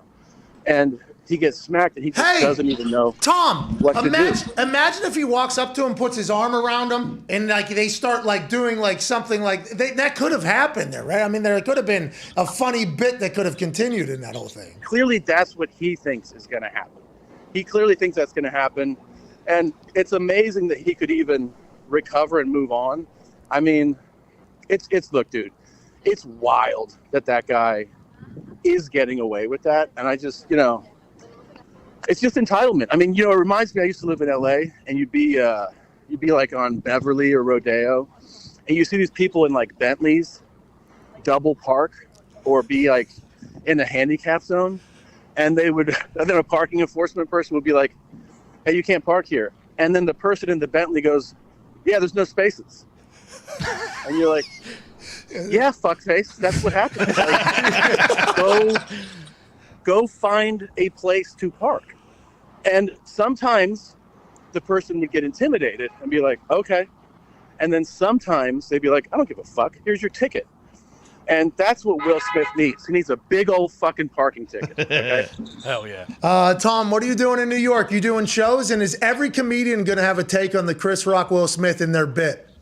Well, probably. I mean, I'll just let you know. If you come on my stage, I'm not saying, we know I can't jump. I'm not saying I can fight, but I'll bite your fucking face off. You're fucked. I will disembowel you in front of your family if you come on my stage. So, that's awesome. I would tell you to get tickets, but all my shit's sold out. I make fucking Hey, even the Spanish. I make a post-immunized Aaron Rodgers money, so you can't fuck with me. Do you do the Spanish shows still as well, and are those sold out too? I throw them in sometimes. Like I throw a little Spanish shit in just because I'm bilingual. I'm working on Italian now. I might do a third fucking language, but I mean, dude, I just give people a little taste right now. But no, this tour is wild. It's fucking huge, man, and I'm just happy. I'm happy that I get to do it. And I'm just, people in power like that need to be checked. I'll just say that. They need to be checked. You don't get to do that. You're a fucking cow. And there's people who actually have the fucking balls to tell me, they're like, you need to stay out of business as it isn't yours. This is my business. It's my business more than it's your fucking business. So don't you think you can actually give me a lecture on what happens on a stage? Tom, you ever get into an uncomfortable situation like that with anybody? Because some of those corporate gigs I've heard from comedians are like the worst. So I assume these types of situations arise or no? I mean, I've never had that in particular happen. I've had people try to stop shows. I've had people who are like, that joke is, horribly tasteless, move on. As a comedian, you just have to navigate it. Sometimes you just slam them, or you figure out a way in the situation. I've been like, if you don't like this joke, you can fucking leave, which is honestly the best philosophy, I think, for comedy. I mean, yeah, I've had people, I've been booed off stage. Nice. So yeah, I mean, it can go sideways. That's part of doing this long enough, is that you're going to have really bad fucking shows, but there's no excuse for being like, I don't like that joke, therefore I get to assault you. It's not the way it goes, man. Yeah, and it can't become that either, because I think comedy serves a vital role in our society. Honestly, I do. Do you think that a lot of comedians sound too similar, though? Oh, it seems like, and there's a difference between you and what Bill and Dave and Rogue, like the guys that are at the top of comedy. Kevin Hart can sell out an arena anytime he wants. But it feels like there's a lot of comedians that are just doing comedy, and they're all kind of doing the same thing. Do you get the sense of that, or do you think the future of comedy is in okay hands, or no? I think we're in great hands. There's a lot of I'm in New York right now. There's so many funny dudes here. I just ran into Chris Stefano.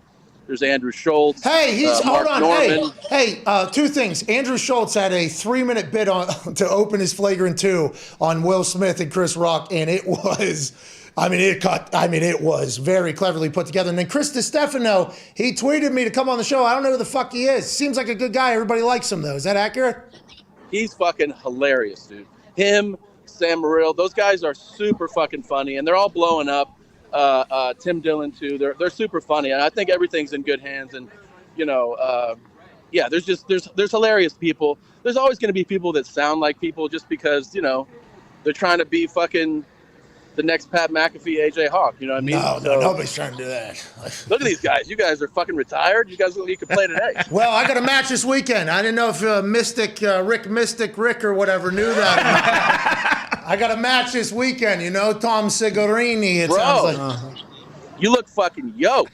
Thanks, man. It's like I tried to do the rehab that you had to do on your arm, on my arms. Tried to look like you in there. You coming off the top rope all Logan Paul style or what? What you doing, man? I mean, if I can look anything like Logan Paul, I'll be pumped up about that. And if I could be as successful as that fucking guy, I'd be pumped up. I would be absolutely drowning in fucking wet box all day. That fucking guy. Jesus Christ. Good for him. I jack off to his abs. They're fucking perfect. All right, Tom. Thank you for joining us today, man. Hey, shout out to FanDuel. Tom Segura. He's the best. Weapon. Big fan. He's kind of drawn his line in the sand with this situation. Very much so. Seems like a lot of comedians. Yeah, he's not the only one. Schultz, I watched Schultz do literally, I believe he was wearing a night costume. Okay, I saw the thumbnail. I haven't watched it. Okay, worth it. I mean, just the brains of some of those comedians. That's why I think I won't do it anymore, because once I watch somebody who's very good at it, I'm like, oh my God, I am disrespecting this so much, because the writing, the clever tie-ins and that's a big deal, I think, personally. If you're going to do it, I think you should be incredible at it, because there's a lot of people that are, and then there's a lot of people that aren't. And I think in the NFL, you get to separate who's great and who isn't. And in a lot of these other things, there isn't a lot of separation. I thought I was abusing my right of being able to sell tickets there for a bit. I'm like, I should not do this. But Tom, some of his shows are just it's like art almost. Bill and Dave and Kevin Hart and those guys. And that Schultz thing is it is a very well pieced together thing. I'm like, oh, fuck. That is a murdering right there. All week, I can't wait to hear Bill and Dave talk about that incident in a stand-up. Like, oh yeah. I can't wait to hear Chris Rock. You think Yeah. he's not Yeah. going to be allowed to? oh, Oh, he no, will. I think he can do it. Yeah. I think he's He going just to unload. he just on got him. somewhere But he for was his in next it. I show, want- his first I want show. the He just outside. I saw something where he pulled up somewhere. Well, his tickets sales. Yeah. $300 more. By the way, I'm probably going. I mean, yeah, have to. Do you think for like a guy like Tom though, like he's obviously pissed and he's gonna address it, but when this happens like this close to going on tour, like that kind of like upends a little bit what he's gonna do in his set, right? Like it almost has to. yeah, he would have to change the whole set. I think he's probably pumped up about it. Something very topical just happened with me that I can tell a version that nobody else can tell that everybody else is going to try to do. That's great news, right? For a brain like Chris Rock. Seinfeld, he did that one, and he literally laid out how we all feel now, like 40 years after his start. Like, all right, this is it. We're out. Mm-hmm. And we're all thinking about how we're going to get home, when we're going to get home. It was like literally he was talking exactly for everybody. It's like that type of brain is just not something everybody has. I have a lot of respect for it. I can't wait to hear what Tom says about the situation. It seems like he is fiery about this. I saw when Tom jumped on Twitter instantly, and I was like, yes, he is not going to back down off this one. Remember Kreischer, who's Tom Segura's guy, Two Bears, One Cave, also Your Mom's House podcast, I believe he's a part of, Tom Segura. He makes a lot of stuff. Kreischer told a story about Will Smith helping him out, right? Remember? Yeah, they had like a pilot together. Somebody says he like discovered Kreischer essentially and kind of like vouched for him to get his start in Hollywood. And since Segura and Kreischer are so tight, I would have just assumed like, oh, maybe Will Smith has met Tom and they know each other. But maybe they do, and maybe he still is like, nah, it's fucked up. I ain't about it. You know what I mean? Yeah. I mean, I think it's pretty clear where Tom stands. I haven't heard any what Bert would say, but does Bert have a relationship with Will Smith like currently? If I do recall, I think the only part I remember is that he couldn't hear the life advice because Will was going to the bathroom. Yeah, strong stream. So, Was that from his special? no, I told it right here. Yeah. Right He after- said his piss stream was so strong he couldn't hear. What was the That's awesome. blades? What were the blades? Meineke? Oh, yeah. Jesus. Yeah. No, Bert gave us two to three moments that were just fucking like so much like crying laughing. I don't remember who the guy's name was that was in the That drove the car with the wiper blades from Canada to Mexico or whatever straight through. The world needs more people that just try to make people laugh all the time. Yes. With that being said, Tom is like, yeah, I'm going to try and make you laugh. You come up here, though, I'm going to make you cry. Okay, so it was the Michelin silicone wiper blades, Rainier Zeitlo. Rainier Zeitlo. From Alaska to Argentina. Hey, Rainier Zeitlo, AJ, this guy's got stamina. He pissed in bottles all the way from where? This is the story Bert told? No, well, it's the It was an ad ads read that we... that their podcast had as well. Yeah. So they had already created Rainier Zeitlo's character, and we had as well, by the way. Right. We had already started predicting who Rainier Zeitlo was in the middle of the ads, as did like Bert and Tom. And I think whenever he brought his Rainier Zeitlo character into our world, we brought ours a little bit, and we lost it. That all of us basically while reading that ad were like, I don't know how many windshield wipers we're going to move, but Rainier Zeitlo's a fucking guy. We need Rainier Zeitlo. This guy he was made out to be like the greatest of all time, like the greatest human of all time. Speaking of like this kind of stuff, how do you feel about Eric Church canceling his concert to go watch UNC play Duke in the Final Four? Well, that's fascinating because people can respect that are fans of UNC. Yeah. The people that aren't, I don't think they care. No, they're very Where was pissed. the concert at again? I don't know. Because it's probably in a place that does not give two flying fucks about college basketball. Imagine if it's in Texas. Somewhere. Yeah, I was just going to say probably Texas. Not that they don't. I mean, if it's not in North Carolina, then everyone's going to be pissed, right? Yeah, but it's a big deal. I don't blame him. I mean, With his Because he family. doesn't know if they'll ever be back in his San lifetime, Antonio. I guess. San Antonio. There you go. I don't think they're a big college basketball town. I mean, I might be wrong. Fuck, I don't know. No, they only care about the pros. Well, that's what I'm saying. They got the Spurs there and a lot of football, I assume, around. What happens, though, like next year? I have no idea what his situation is like. Like next year, Eric Church's wife has like triplets, and he didn't. He's like, I'm still playing this show in Milwaukee, guys. Don't worry. Oh, kind of a precedent here, you're saying. Yeah. And they're like, wait, you left for North Carolina, but not. Oh. Not your wife. Who else went there? He's never He wouldn't do that. He's never going back to San Antonio, or is he just rescheduled? I don't know. It's probably rescheduling, I'd imagine. Are they happy or what is the reaction? Because I think like in They're my pissed. but in my eyes, like Eric Church, if he's really, did we know he was a diehard fan of UNC? I just knew Chase Rice went there. Chase Rice played football there. His final game, my final college game as well. Like car careful. Same exact field. He walked off unhappy. I walked off very glad. Kicked the game winning extra point in that game. No, I did not know that Eric Church went there too, though. He did. Okay. So he went to UNC. I mean, I would assume he's a massive fan. Otherwise, this is just a fucking wild move. Just to, hey, I want to go watch fucking Carolina and Duke in the Final Four. You guys are going to have to fucking deal with it.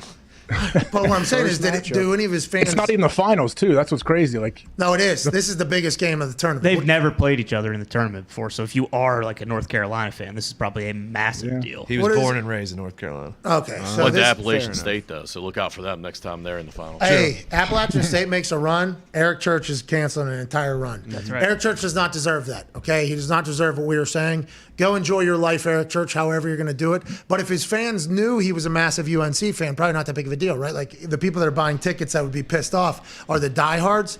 And if the diehards, oh, he is a UNC fan, you know, like I don't know if that's just something that's if known. this is the first, like if the diehards, if this is the first they're hearing of him being a UNC fan, then I could see them being pretty pissed. But if he's always like represented like you are in your tank today for the Tar Heels, then maybe they'll be okay with it. What happened here, you think, when I decided to do this? What's that all about?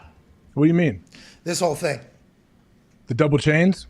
Oh, double chains. I got a new chain. It's a little longer. Hard to find a longer chain. I had a longer chain in the past, but it turned brown because it was fake gold, just like this one is. But I wore it out. What do you think happened here today? What do you think? It's probably is it? I assume like it's very it's warm here today in Ohio compared to what it has been. Maybe you woke up and you just felt like a little spring in your step. Yeah, I think I did. You know, You're leaving, right? You're going to Dallas tonight. Yeah. WrestleMania week. You think our guests might not have whatever happened because of the color of that? Oh shit! Wait, did JJ pull out? Yeah, he did. What happened? Well, Zito told us he had to go to the bathroom, but Zito says that for any time he can't get a hold Oh, of he's somebody. pooping. He's pooping. I believe he's Zeke on- said a stage 5 poop. Yeah, Zeke said, I think he's pooping. No, allegedly his internet went down, which is possible. I mean, it happens. It hasn't happened to you. Yeah. Not as much lately, huh? What have you been up to? I don't know. I believe me. I don't like to talk about it. I don't want to mess it up. No, let's talk about it. Why not? I don't want them coming after me again. Who's them? I don't know. I'm trying to find that. I'm trying to figure out who that is, who they are. Are them watching, dude? Connor has all kind of names he throws my way that may be coming after my technology, but I don't really believe him. Yeah, I got a list that's probably either watching AJ's house or have had eyes on his technology for quite some time now. How come? Because he's a dirtbag, probably. What were you going to say, Connor? I was going to say something else. You're going to say another No, terrible I was thing going to call Spit it him a rat fucker, but I didn't want to do that because he's 6'8". Rat bastard. Rat bastard, sure. I call it. Do you think I'm the first person that's called somebody a rat bastard in a long time on live television? Yeah. I'd assume so. Hadn't heard that in a while. It felt so good coming out. great. It felt very good coming out as I'm yelling at a door. Vince McMahon's office door, by the way. You rat bastard! What was he barricaded in there? Like he was worried you're going to come in? Yeah, he ran from me and then ran to Daddy. Oh, I saw you chase the old buddy. Like that was a long run. Yeah, and by the way, after said run, I wasn't tired. I'm like, hey, Hey. hey, Good sign. I do this. I did this like a month or two ago. Probably winded here. Probably winded. I was not. Hey, okay, I know it's all, we don't know what's going to happen in your fight come Sunday. What if you're doing all this, you're talking all about this stuff, you're talking about your training, I feel as good as I've ever felt. I see you online pumping people up. You're an inspirational like fitness character now. It's cool to see. No, not just you in the walk stories. In. Not What if public. as you get through, as you bend down, you get through the ropes, and we bring the situation out of retirement, he's reffing this one again for you, old buddy, the guy, I know not the real situation, but the guy that I saw when I was down there who I loved.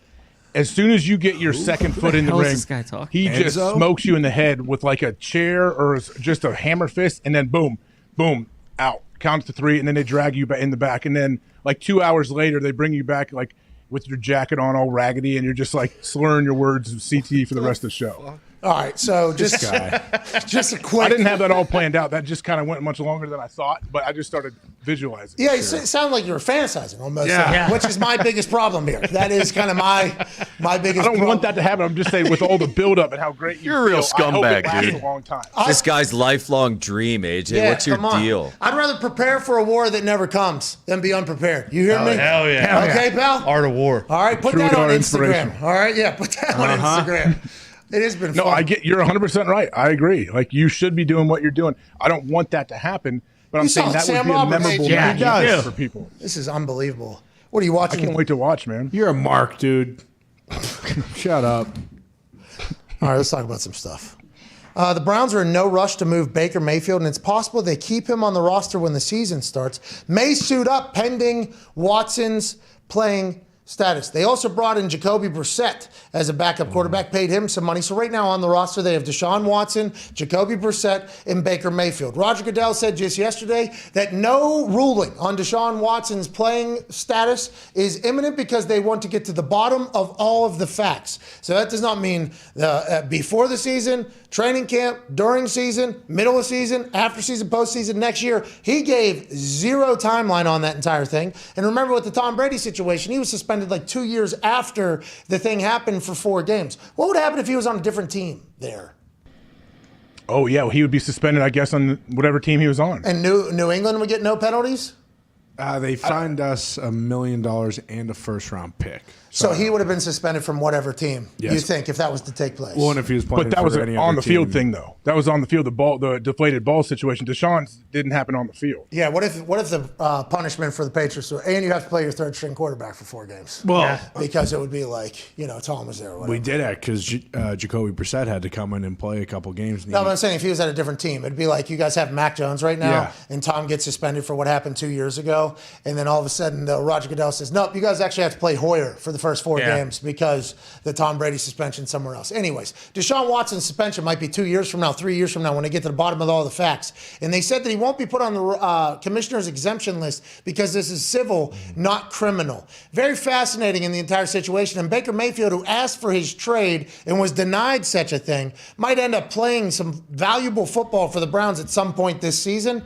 Very interesting to see how Baker Mayfield handles it all. How's Ohio feel about this, AJ Hawk? I don't like Ohio. I think some people are torn. They're obviously excited about what Deshaun can do on the football field. I think a lot of people I've talked to aren't really sure how they should feel. But for Baker, if they keep him on the team and he goes into training camp with Deshaun Watson, Jacoby Brissett, and Baker, is Baker competing to be the backup quarterback in Cleveland? 1,000%. I mean, that's a tough blow. Like, I don't know if he thinks that was part of the plan. Darius Butler said yesterday, when I said, Darius, you love Baker Mayfield, don't you? He goes, whoa. I like Baker Mayfield over some of the other options. I'm not picking Baker Mayfield over a lot of the options. And I think what he was saying is he's top 22, I think he said. Top 22 or top 20 quarterback. He's a starter in this league somewhere, Baker Mayfield. Now, will he ever get to experience that? Again, is another fascinating question. Because will teams bring him in as a starter probably? This will probably be a Ryan Tannehill-like situation, right, with Marcus Mariota. Yeah. Kind of had upside, kind of in Miami, but the situation was kind of fucked. And that whole thing, go somewhere else. Quarterback doesn't play great. Get another shot. Boom. Maybe you go. I don't know if I see him getting traded for as a starter again, just because of where we're at and how things have kind of unfolded. But if he's competing for the backup role, then they're cutting him at some point. Is that what people were thinking? Then what if he loses that to Jacoby Brissett? Well, it feels like another situation where it's like after the draft, once these teams that might go for quarterbacks either don't get them or don't love who they have. Like everyone's pointing at Seattle, and that's probably because Seattle makes the most sense, right? Just because it's only Drew But if Lock. they trade up to get a quarterback. If they take Malik Willis, and the trade deadline's about week 6, week 7, so they could 4 or 5 games with him, trade him, then Jacoby for 2 or 3 if it's 8 games. Tone Diggs just gave you quite a jolt whenever you said maybe Malik Willis to Seattle. Was that already who's going to Pittsburgh? There's a lot of mocks have it there. Ooh, what does that mean?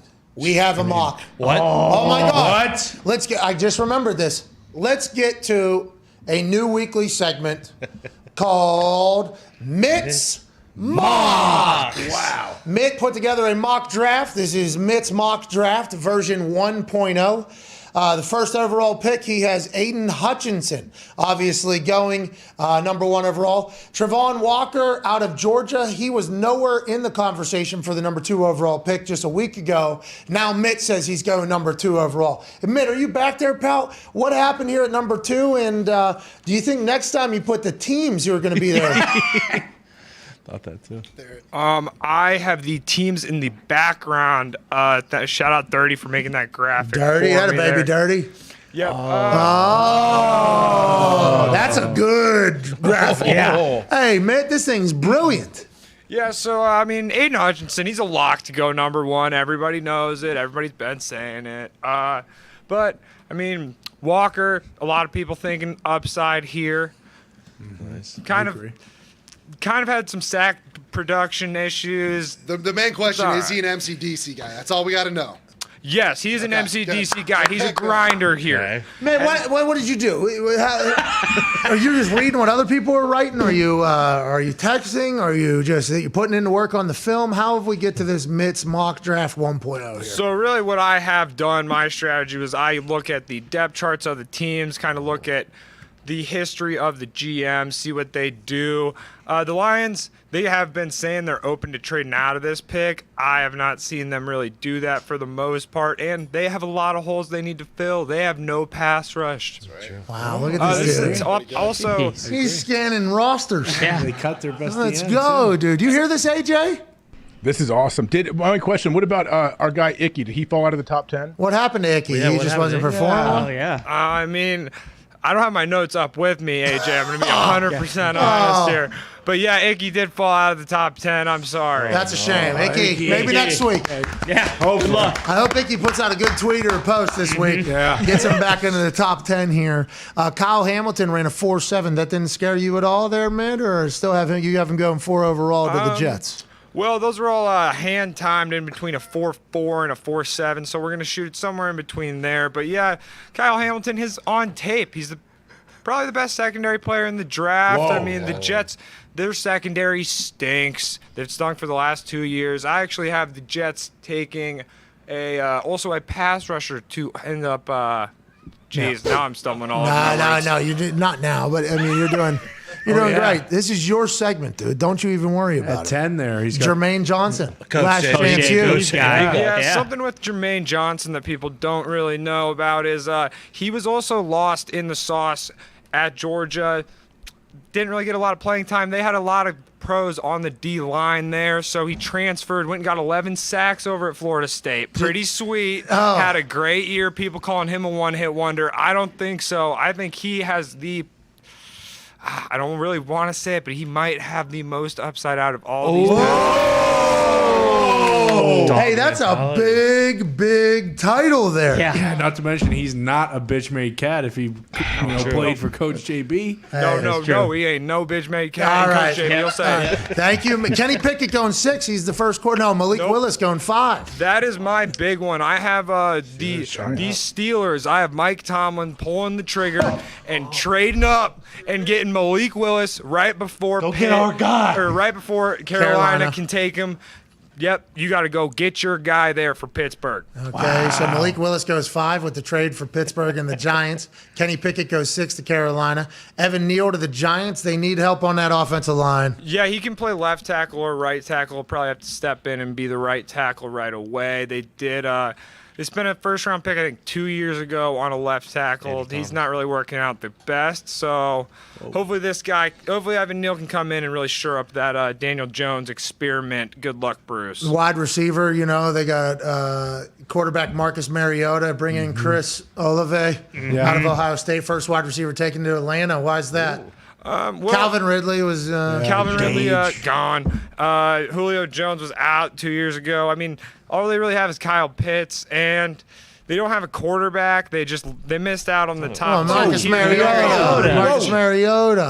Yeah. You got to get some weapons for him, and I have Chris Olave as the number 1 receiver in this draft. A lot of people would say it's Drake London, but I mean, Chris Olave had better production. Ohio State grad, AJ. He was balling all 3 years he was there, 4 years he was there. Sorry, he could have came out last year, but probably top 10 pick. So he's a little bit more experienced. Garrett Wilson, too. Some people have Garrett Wilson above him.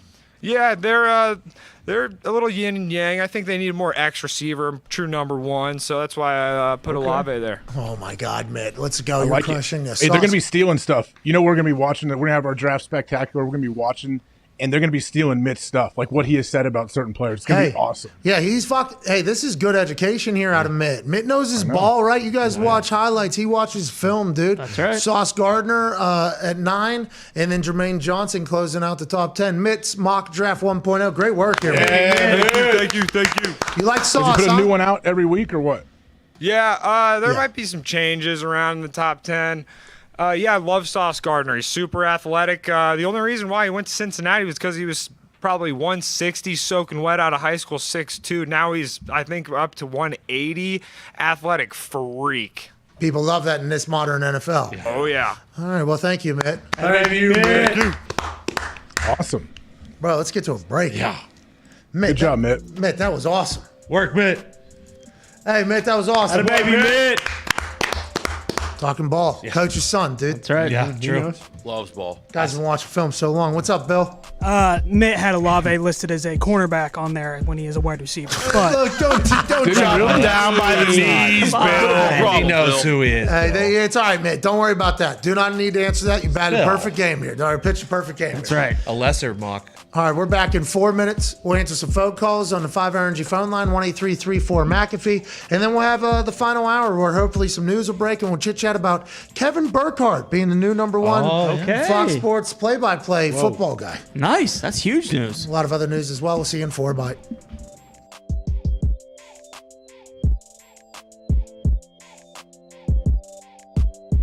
Now it's time for SmackDown Rumble Championship Weekend. We just had another Super Boost! Oh, yeah. What a fucking 3-day run. I'm lucky to live this life, and I'm thankful that you all watch. Here we go. Gotta get a no call to quit.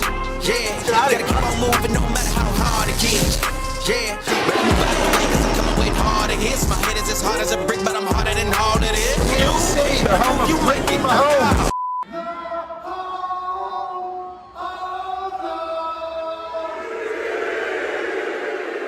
You better move, you might get knocked out. Knocked out. You better move, you might get knocked out.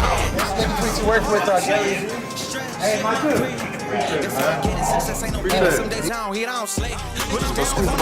Squeeze the bike. Yeah. Wow, that's what I was trying to do. Wow, you can get because I've been there. All right, well, see you later. Have a good show.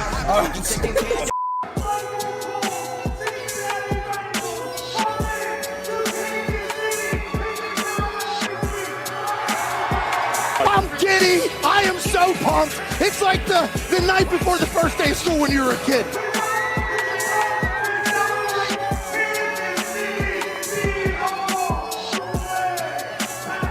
I know it's being said that the GOAT of the NFL, Tom Brady, is retiring. Well, the GOAT of the WWE, Roman Reigns, is in his prime at his peak. Hey, happy birthday! Happy birthday! All right, our sources haven't confirmed whether or not Drew McIntyre can be standing up, but Come on, Cole! Come on, Cole! Feel it, Cole! You better move, you might get knocked out. Knocked out. You better move, you might get knocked out. Coltrane has gone to the sky.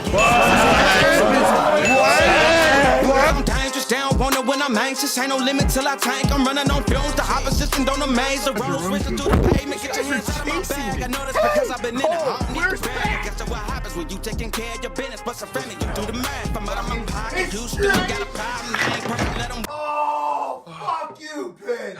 Cole, that is one of the worst of all time. The worst port of all time. And a baby Foxy! Just so everybody knows what he's doing right now. And a blue stick. Chameleon gold and magenta jacket. Big Cuban link. Obviously, good watch. Pinky chain. Gold-plated Steve Madden's. When I woke up this morning in beautiful St. Louis, the air smelled better, food tasted better. Tonight, dreams come true, surprises are in abundance. It's Royal Rumble, let's go! It is an honor to see the man. Once your ratings get this low, then I'll come to Buffalo. That's why you're a good guy. A jackass has entered the Royal Rumble. Jack, good to see Wee Man is still alive.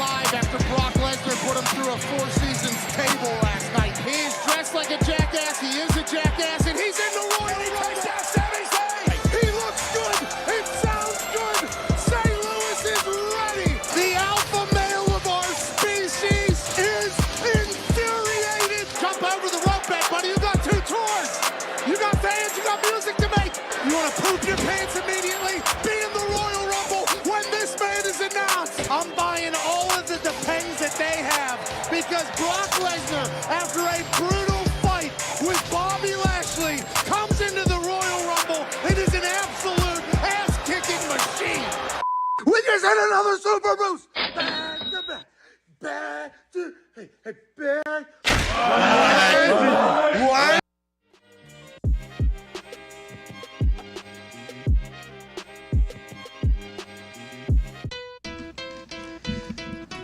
As you get older, testosterone production begins to naturally decrease in your body. Did you know that, AJ?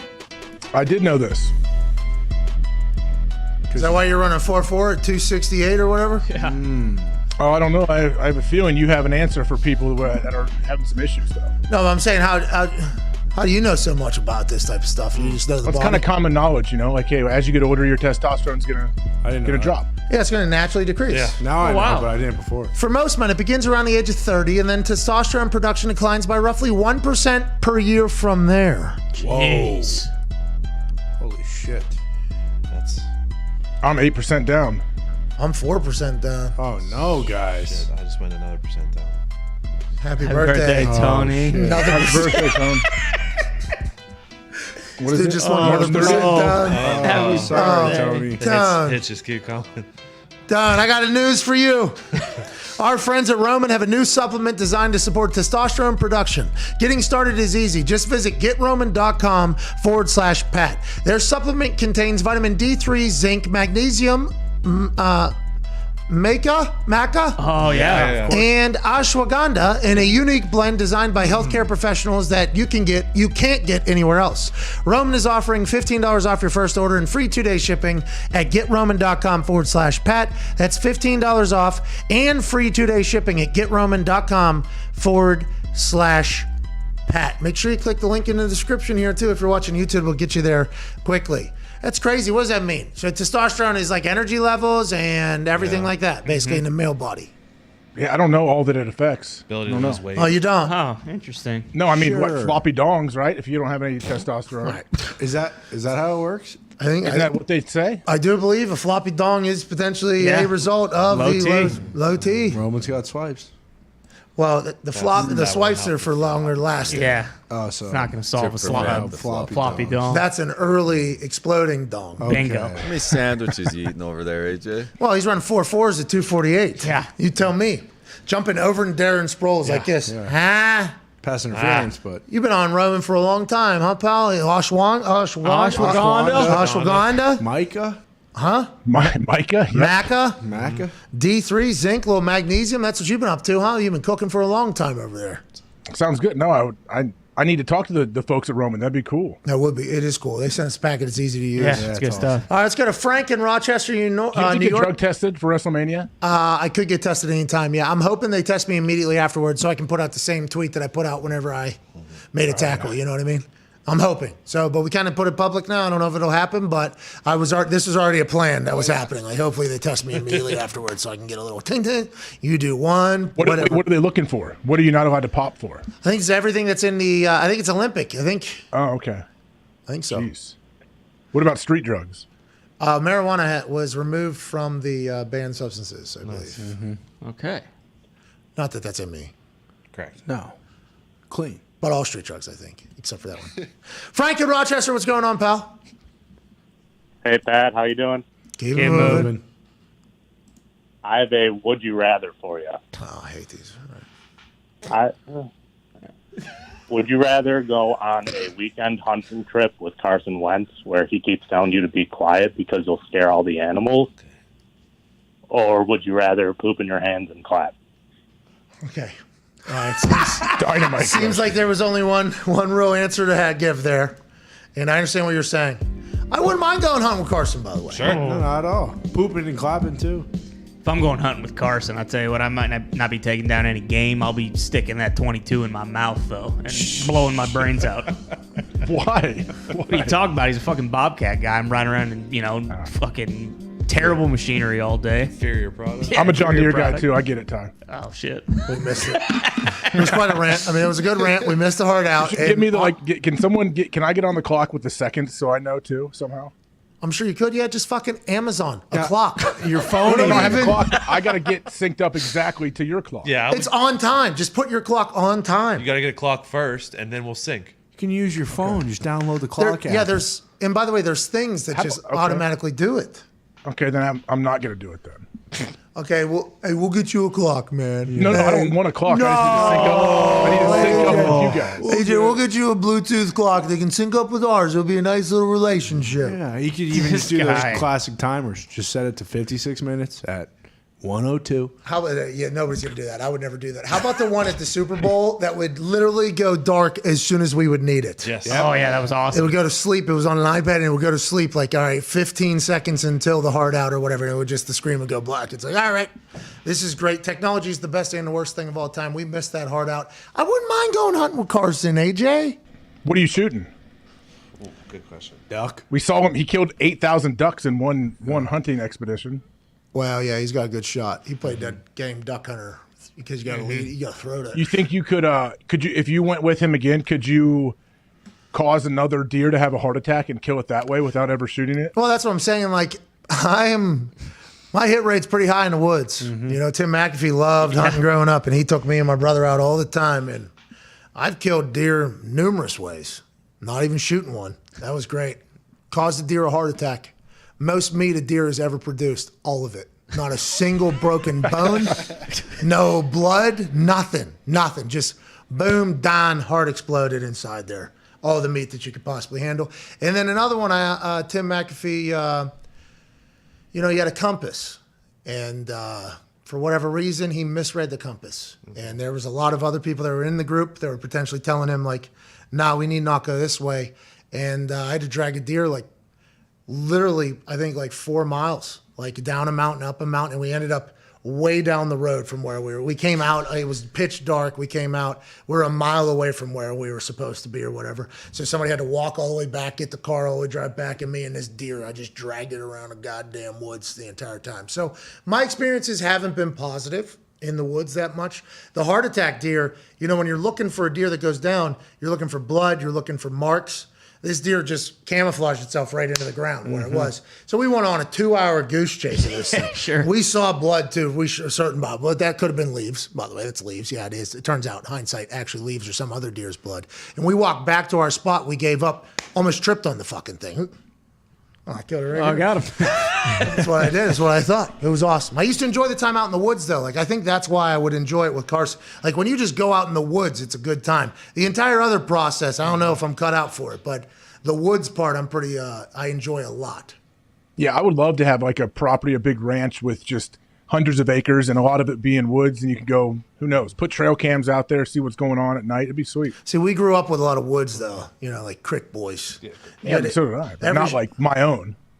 No, but that's what I'm saying. I think I enjoyed like trails and like you know what I mean? Like I think those are good time. We used to always do that. There was a park like not far from we ride our bike, and there's always trails you can go through the woods and stuff. It's sweet. Yeah, dudes would smoke cigs and all that. Oh yeah. Oh yeah. I used to do a lot of business in those trails.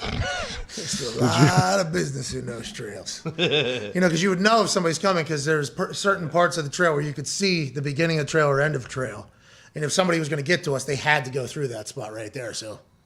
Pretty good spot. Yeah, easy. Not bad. Right there on top of the hill. You want some? You want some of the finest cigs for the area? Meet me at the top of the hill. I'll be up there holding court. You ever go whitewater rafting? No, my dad and mom did. I guess that can Is end. it fun? It looks like it'd be cool. It's a good time. Tim loved it, but there's death there, though. Oh right? yeah, it could be. Like actual potential death. Depends there? on where you're at, I'm guessing. Yeah, depending on how bad the rapids are. I've never done it in like very terrible rapids. It was just up in New Hampshire. It was a great time though. I did it in Colorado once. It was the most fun thing I've ever done. Most fun. Oh, dude, it was so That's a bold awesome. statement, Evie. It was fucking awesome. I loved it so much. Was it near death? Was there a chance of death? Like, there's some big rapids we went through. I think it was on a scale of like 1 to 5. I think we did a 3.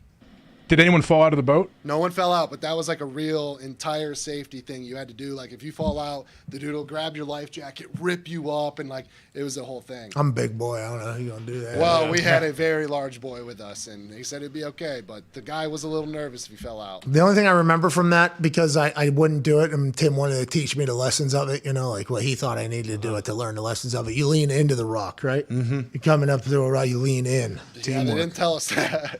Oh, yeah? I just made sure I didn't fall out. Yeah, I think you're supposed to lean towards the rock. It's like almost like a courage thing because it actually drives you away from it because you're putting more weight down or something like that. It was awesome, though. The fear of it, too, is like if you fall in and you get like your ankle trapped in a rock, that's where it's near death, yeah. See, and I'm not a big water guy. I've never been.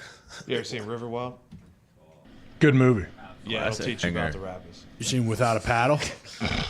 You rode the Raging Rapids, Don or Kenny. I did, yeah. Got wet every time. There you go. Sometimes people get on that and they don't get wet. I got hit with the waterfall every single time. That thing used to spin. You potentially get hit. I got hit every time. Didn't want to any other times. Everybody else seemed to want to. That was kind of the part of it. Where was that water park that was killing people all the time? And it was labeled like death camp or something New Jersey. somewhere in the Midwest. I watched the doc. Hour 3, right? The Pat McAfee Show. There'll be no rules for our guests, for us, for the things we could talk about. Speaking his mind. I've never had a problem expressing my opinions or my thoughts or anything like that. While being relatable. I haven't had that manufactured fake-ass celebrity that a lot of people have whenever they go on those big networks. I've had a chance to really build my crew, build my following, build my audience. And ridiculous. What am I supposed to do? So I'm supposed to look at something that I can definitely afford and say, nah. Is that what I'm supposed to do? The Pat McAfee Show starts in 3, 2, 1. Welcome back to that show. Hour 3 on this glorious WrestleMania Wednesday, March 30th, 2022. Shall begin right now. Yeah. AJ Hawkins to my left, your right in an attic in Ohio. One half of the Hammer. Dahn. Cowboys. Tone Diggs is here. The Toxic Table at Boston Connor. At Ty Schmidt. All the boys in the back except for Zito, who just called me during the last break and said, the internet at the house is nowhere near what we were told it was going to be. So now we are potentially scrambling for a studio down in Dallas. This might end up working out much, much, much, much, much better for us, by the way. Yeah. Why is that? We have some connections through the greatest ticketing app on planet Earth and the moon, where we might have access to a very, very, very nice area with a very nice studio that probably would have been much higher quality than we would have been able to set up in the living room of an Airbnb that we were renting. Here we go. Okay. So it might all work out. But this is why Zito is sent down there to do snooping around, to plug it in, the testing, the call-in. What happened? Oh, that's the highest it can be in the neighborhood. Okay, call back, hardwire, unplug this, try this out. And then I go, not going to be able to work. He goes, I don't think so, Pat. And like Zito's like thoroughly disappointed. Like Zito was the one that built the internet for that house. That is literally how Zito was talking to me. I'm so sorry. Like Zito, this is not your fault, pal. But it might end up working out for us. We might be coming to you live from a very cool place tomorrow. Okay, AJ. Sweet. No hints on what it could be? Well, I don't know if it's going to happen. I don't want these people to look bad because we are coming to them like with 12 hours notice. Yeah. Oh, I know where it's going to be. Yeah, you gave him a hint. Yeah, I give a pretty big hint. Let's talk about what's going on in the sports world a little bit. Other than Wrestle. Yeah. That was it. He's so who are they a big sponsor of down there? He has no idea. Well, see, now you're trying to piece it together. I'm not going to say it, though. You're not going to get me. I already gave you a good enough tip. You just didn't even know it was a tip or a hint. That's on you, not on us. Right? Yeah. Bingo. Put it together, Fair enough. Start doing some math, bro. Fair enough. Wake up. I can't wait to tune in and see where you are tomorrow. Oh, AJ, we can't wait to talk to you from wherever we are tomorrow. Yeah. But where we might be tomorrow might not be where we're at tomorrow because they're only getting a 12-hour notice that we need this, and it's a pretty big thing. So that's why I don't want to put the name out there because I don't want people to be like mad at them potentially or make anybody think that we have any ill will. We understand that this is an impossible task that is being asked, but boy, it would be great if it was able to come to fruition because tomorrow's show is going to be electrifying. Have some live guests scheduled. Cannot wait to check. Maybe, I guess. Oh, no. Oh, shit. Oh, no. See, we got to figure that out. Anyways, my God. WrestleMania weekend continues, and there's other news happening around the sports world. Tiger Woods is golfing next weekend. Hell yeah. There was a conversation at one point that this man, who took a practice round just yesterday, This is not in Augusta. Is this back home where he lives? The medalist. Look at that swing, though. He's That on a was downhill last week. slope. He's on a downhill slope. His knees are taking a lot of heat there. His hips have to be aligned perfectly. His back is taking a brutal amount of twisting and turning with the elevation of and he hits that thing clean. Oh, baby. Same Tiger Woods follow through as well. People thought this dude was never going to get back on a track again. This dude's golfing at the Medalist last week, taking practice rounds at Masters yesterday. Sources are being asked, how'd he look? He looked good to us. Yeah. Is Tiger Woods all the way back? Let's go, dude. Come on, Tiger! Congratulations to Tiger Woods. The amount of rehab that he had to have gone through to get back to this point of life in golf is terrible. He had to be in so much pain, but that is the type of human he is. And I think, you can go back and check the goddamn film. The type of human that Tiger is, the type of human that Tom Brady is, the type of human that Michael Jordan is, you can go ahead and kind of go around at each sport and like say, this is how this person, Peyton Manning, I got to see it firsthand. Those people's competitive drive is so much higher than what the competitive people that you know is. Because you say, oh, I'm competitive. I like people, every time I play cards with somebody that is like either a different color, she loves to win. It's like, okay, by the way, everybody enjoys the win.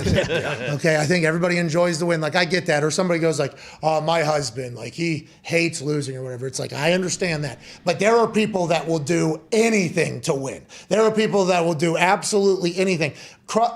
Put themselves through absolute hell if they have to gain an advantage. They'll do it. Avocado ice cream is one of those things. I mean, just think about that. Michael Jordan is yelling at people all day, every day because of what he demands and commands out of other people. Peyton Manning never fucking slept, that guy. Sidney Crosby, he's gone through spinal contusions and everything like that, the amount of rehab he's had to go through. So when Tiger Woods got hurt, I immediately said, oh, this dude's going to come back. This is going to be a great documentary. This is going to be an incredible documentary. And then a lot of people are like, you think Tiger's going to come back? You think Tiger's going to come back? There ain't no fucking way Tiger was going to go out like that. Tiger's definitely coming back. And if it's next weekend, let's go, AJ. Yeah, everyone's expectations will obviously be sky high. And the guy, I mean, I remember a couple months ago when Tiger popped back up in the public, he said he hadn't even been hitting driver yet. Like, he couldn't even swing full go. So But the fact that that he's was going to big be news. walking and playing the Masters. Yeah, but that was big news, remember? Because he said he hadn't hit the driver yet. They're like, so what does that mean? He's hit everything else? Like, I think that was like big news at the time. But you're right. The walking and how long it is. Like How hilly, like it's super hilly. Like, it's a big deal, I guess, for him on that leg that he almost lost after that car wreck. So, man, I hope, how sweet would it be if he makes the cut and he doesn't play just awful. Hey, we're not going, by the way. I know there's. Oh, okay. We're not. God dang it. There was an actual conversation that we were potentially going to go. Yeah. That was pretty cool. That was a cool little feeling. I thought we were going. It was. Remember when AJ's friends left him last year? Oh, yeah, when AJ went down there. Had to get his phone locked up, and then he just smoked 45 cigars all by himself, walking around the course. No, I didn't have any with me. Oh yeah. Didn't ask I thought it was the anybody. Masters. I was like, this place is so, like, high class. I doubt they want me smoking cigars out here. Just follow up here, because I'd ask all these questions. So they would make me put and this was when we thought we were maybe going to the Masters. This was no way I'm wearing tank top, right? Have to wear a polo there? I don't know if it's a polo, but I don't think they might not let you in with the tank top. All right, so I figured that was the case. And your phone, normally you know how I'm like, okay, yeah. Like, I've been places where they take your phone, like the yonder bag thing, all that. I'm like, okay, cool. No. The yonder I have bag? it still. What? Yeah, yonder bags where you lock it up and you hold the bag, you got to take it back to them to unlock. A lot of comedians do it. Not a lot, but some big time people do it, don't want their stuff filmed. But I thought there may be a chance, hey, I might be able to slip this thing in my pants or whatever, have a phone with me. I don't care to use it, but just in case I get lost from my group or something, they wouldn't have it. But no, it's metal detectors, everything. You can't hide it. So nobody has a phone. Even the members don't have phones there? I don't know. I assume that people do not. I would assume like the people working and walking inside the ropes, they have to have their phones, but they sure as hell don't have them out and looking at them. So there's no phones at all. I feel like I golfed on a golf course in San Francisco, and they said no phones, whatever. They were like very diligent. They didn't take it from me, but it was like something they were like the hoity-toity members will. Yeah, there's a place I played once where they were saying no phones, whatever, all this stuff going crazy, and then I didn't have my phone. I didn't care, and then I saw some member that was freaking out saying somebody in front of him was playing too slow, and the dude's talking on his phone driving down the fairway. I'm like, okay. There's yonder bag. Yeah. What's that stand for? I don't know. You ought not You ought not do. What does Yonder stand for? Is that just the company that created I think so. I don't know. That's just It's got to mean something, right? You would think YONDR. That would you would have to stand for something. So that's what they do, and then you get a locker. No, you hold on to that big old thing, and if you need to use your phone, you got to take it back to them up front. They have to like unlock it. Right, I guess if there's an emergency, you could use it and then give it back to them. So you feel like a child in there. I understand it's for protection for other people, but that feels weird. Was that a weird feeling? It was a weird feeling, huh? Oh yeah, I've never given my phone up to a Yonder bag situation. I left it in the room, of course. Oh, so are they going to check me? No. Okay. But they know also any place where I'm going to be. Do you really like? I'm probably not going to be like disrupting the show by taking selfies of myself during it or trying to film something. Yeah. I can keep it in my pocket and be fine. I mean, they would search me immediately if it was a no-phone place. Mm-hmm. That guy's actually lives on. That's where he works on people's phones. Yeah. So give it here. Yeah. So does the Masters use second Yonder phone too? no? Where's that? I don't have one. No, I know. We know you. We'll pat you down. All right. All right. I guess we're doing this. That's unbelievable. Does the Masters use a Yonder or not? I don't know what happens if you get there. Like the group that I went with, they're like, hey, don't even. They're gonna. If you do get caught with your phone, they take it and they put it up at some one spot that you have to get back to somehow before you leave to pick it up on your way out, which would be a nightmare. So they're like, just leave it in the car or whatever. What? See that mountain up there? See that box? That's where they put your phones. Like Over that's yonder. like a religion. Yeah. Couple Yonders over there. Yeah. Mm-hmm. Couple Yonders over at the top of the hill. You see that box? That's where they put your phones if you. They used to do it at all golf tournaments. Like the Memorial Tournament here in Columbus that's played. We would go in college. We went one of the years. The first time we went, me, Bobby, Schlegs, a bunch of other people, they say you can't have your phones. Like if they see your phone, they'll take it and they'll lock it up somewhere like 10 miles away. Schlegs, of course, got his phone taken 3 minutes in. We're like, what are you doing, man? Like, how do you get caught with that? Well, so I wanted to showcase a couple. He knows you got to go back and get that. I want to showcase a couple RDLs on in my boots. I'm walking around the golf course. Even the golf course, I was getting better. What if Schlegel did that? That would have been amazing. I'm trying to figure out whether or not I would like it because when I ride, you wouldn't need 2 full days down there. So when I ride my motorcycle, can't be on my phone. Right? Phone is in motorcycle, listening to music though, kind of cruising. Love it. Eagles concert last week, no phone. Loved it. Mm-hmm. Absolutely loved it. Golf course, 100 degrees, a lot of downtime, right? So much waiting when you're watching golf. Yeah. I don't know if you could walk the whole time though. You could just walk and see. I'm with you, man. I did fine, but the hard thing was like, okay, what if I need to find somebody or meet up with the group I was with, and then all of a sudden you're there for 9 hours and you don't see anybody. As soon as I step foot into one of those Yonder bags with the boys, Matt Ryan is going to get traded. Yeah. Aaron Rodgers is going to be a Colt. Can't do it. Mm-hmm. That's what my fear is always. What's going to happen? Something big's going to happen, and I'm not going to know immediately, and everybody's going to expect me to know immediately. Can't live in your fears, Pat. Yeah, so I just read my phone, look at my phone. Or you'd have to find like a CBS camera, just like shoulder the guy out of the way and just address it so you can get the clip somehow. We need to get the clip. Yeah, give me the tapes. I need to know what the fuck's going on out here, dude. I feel like I'm going to have to go through a full technological what's that? Detox? Yeah, I honestly believe so.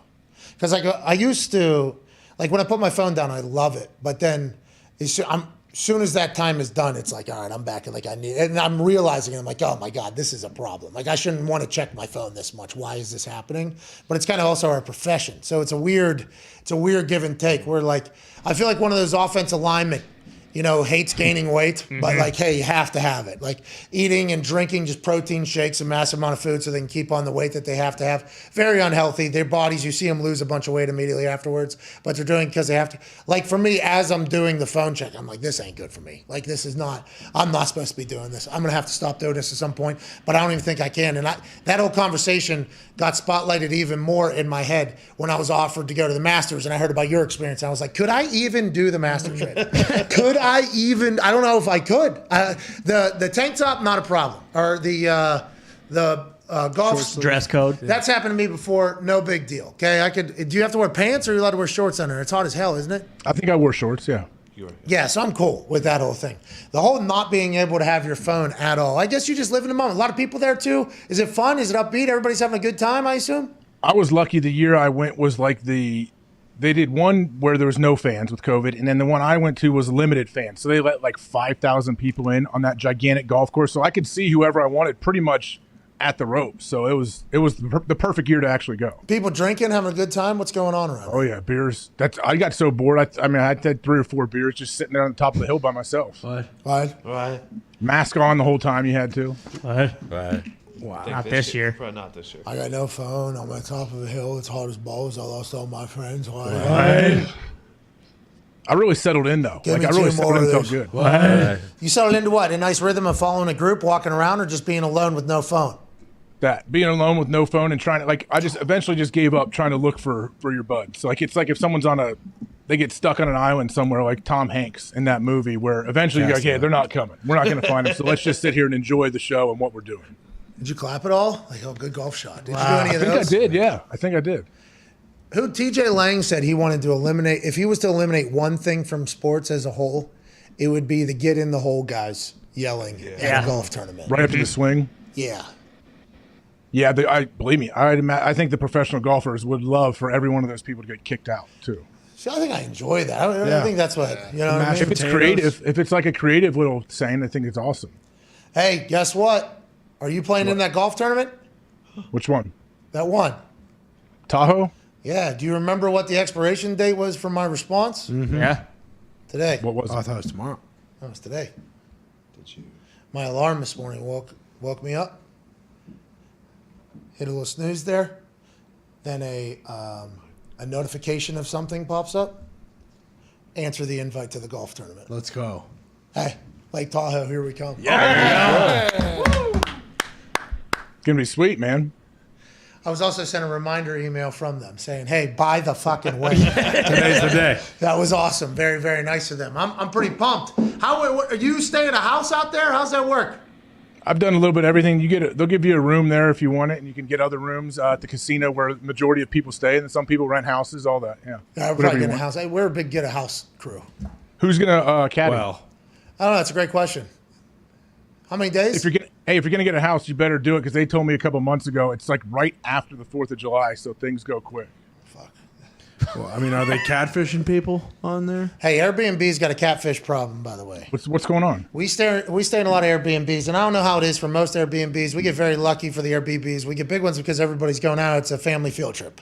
And we're probably doing a show from the house, so we need a nice house. Might as well. We're not going to live like hell in all these places, so we get good houses. We get catfished on there all the time. The photos that we seen on the internet are incredibly lensed. You know, they get into a good corner. Yeah, fisheye. They can make a small place look much bigger. Oh yeah. We've experienced that numerous occasions. We're going to start looking at the square footage of the place. Yeah, you but gotta start reading reviews too. You don't get the address until after you already make the reservation because for protection reasons or whatever. The reviews, I guess, is what we have to do. But also, I think people need to start being truthful in the reviews. You know, because I think a lot of people only get on there and either say like super nice stuff because we're near. I don't know. I've actually never read the reviews on there. Well, it's probably the owner either way. I'm going on there with a fake account reviewing like, oh, this is the nicest experience of my life. I can't wait to come back. But that's what's tough too is no one else is going and like doing a show from in there, so they're not even thinking of like, hey, all this equipment's gonna have to be in here as well. Hey, it appears as if that living room is massive. Then we get there and it's like, oh my god, no. How did they take this picture? That is amazing what they did. But I guess the house in Dallas is something that it was supposed to be. I mean, the internet isn't, the house size isn't, but Airbnb killing it. Let's go to Colin in Chicago. What's going on, Colin? How's it going? Keep it going. Yeah, since you're going down to Dallas, I had a quick question about what you guys thought about the Cowboys' strategy to get significantly worse this offseason.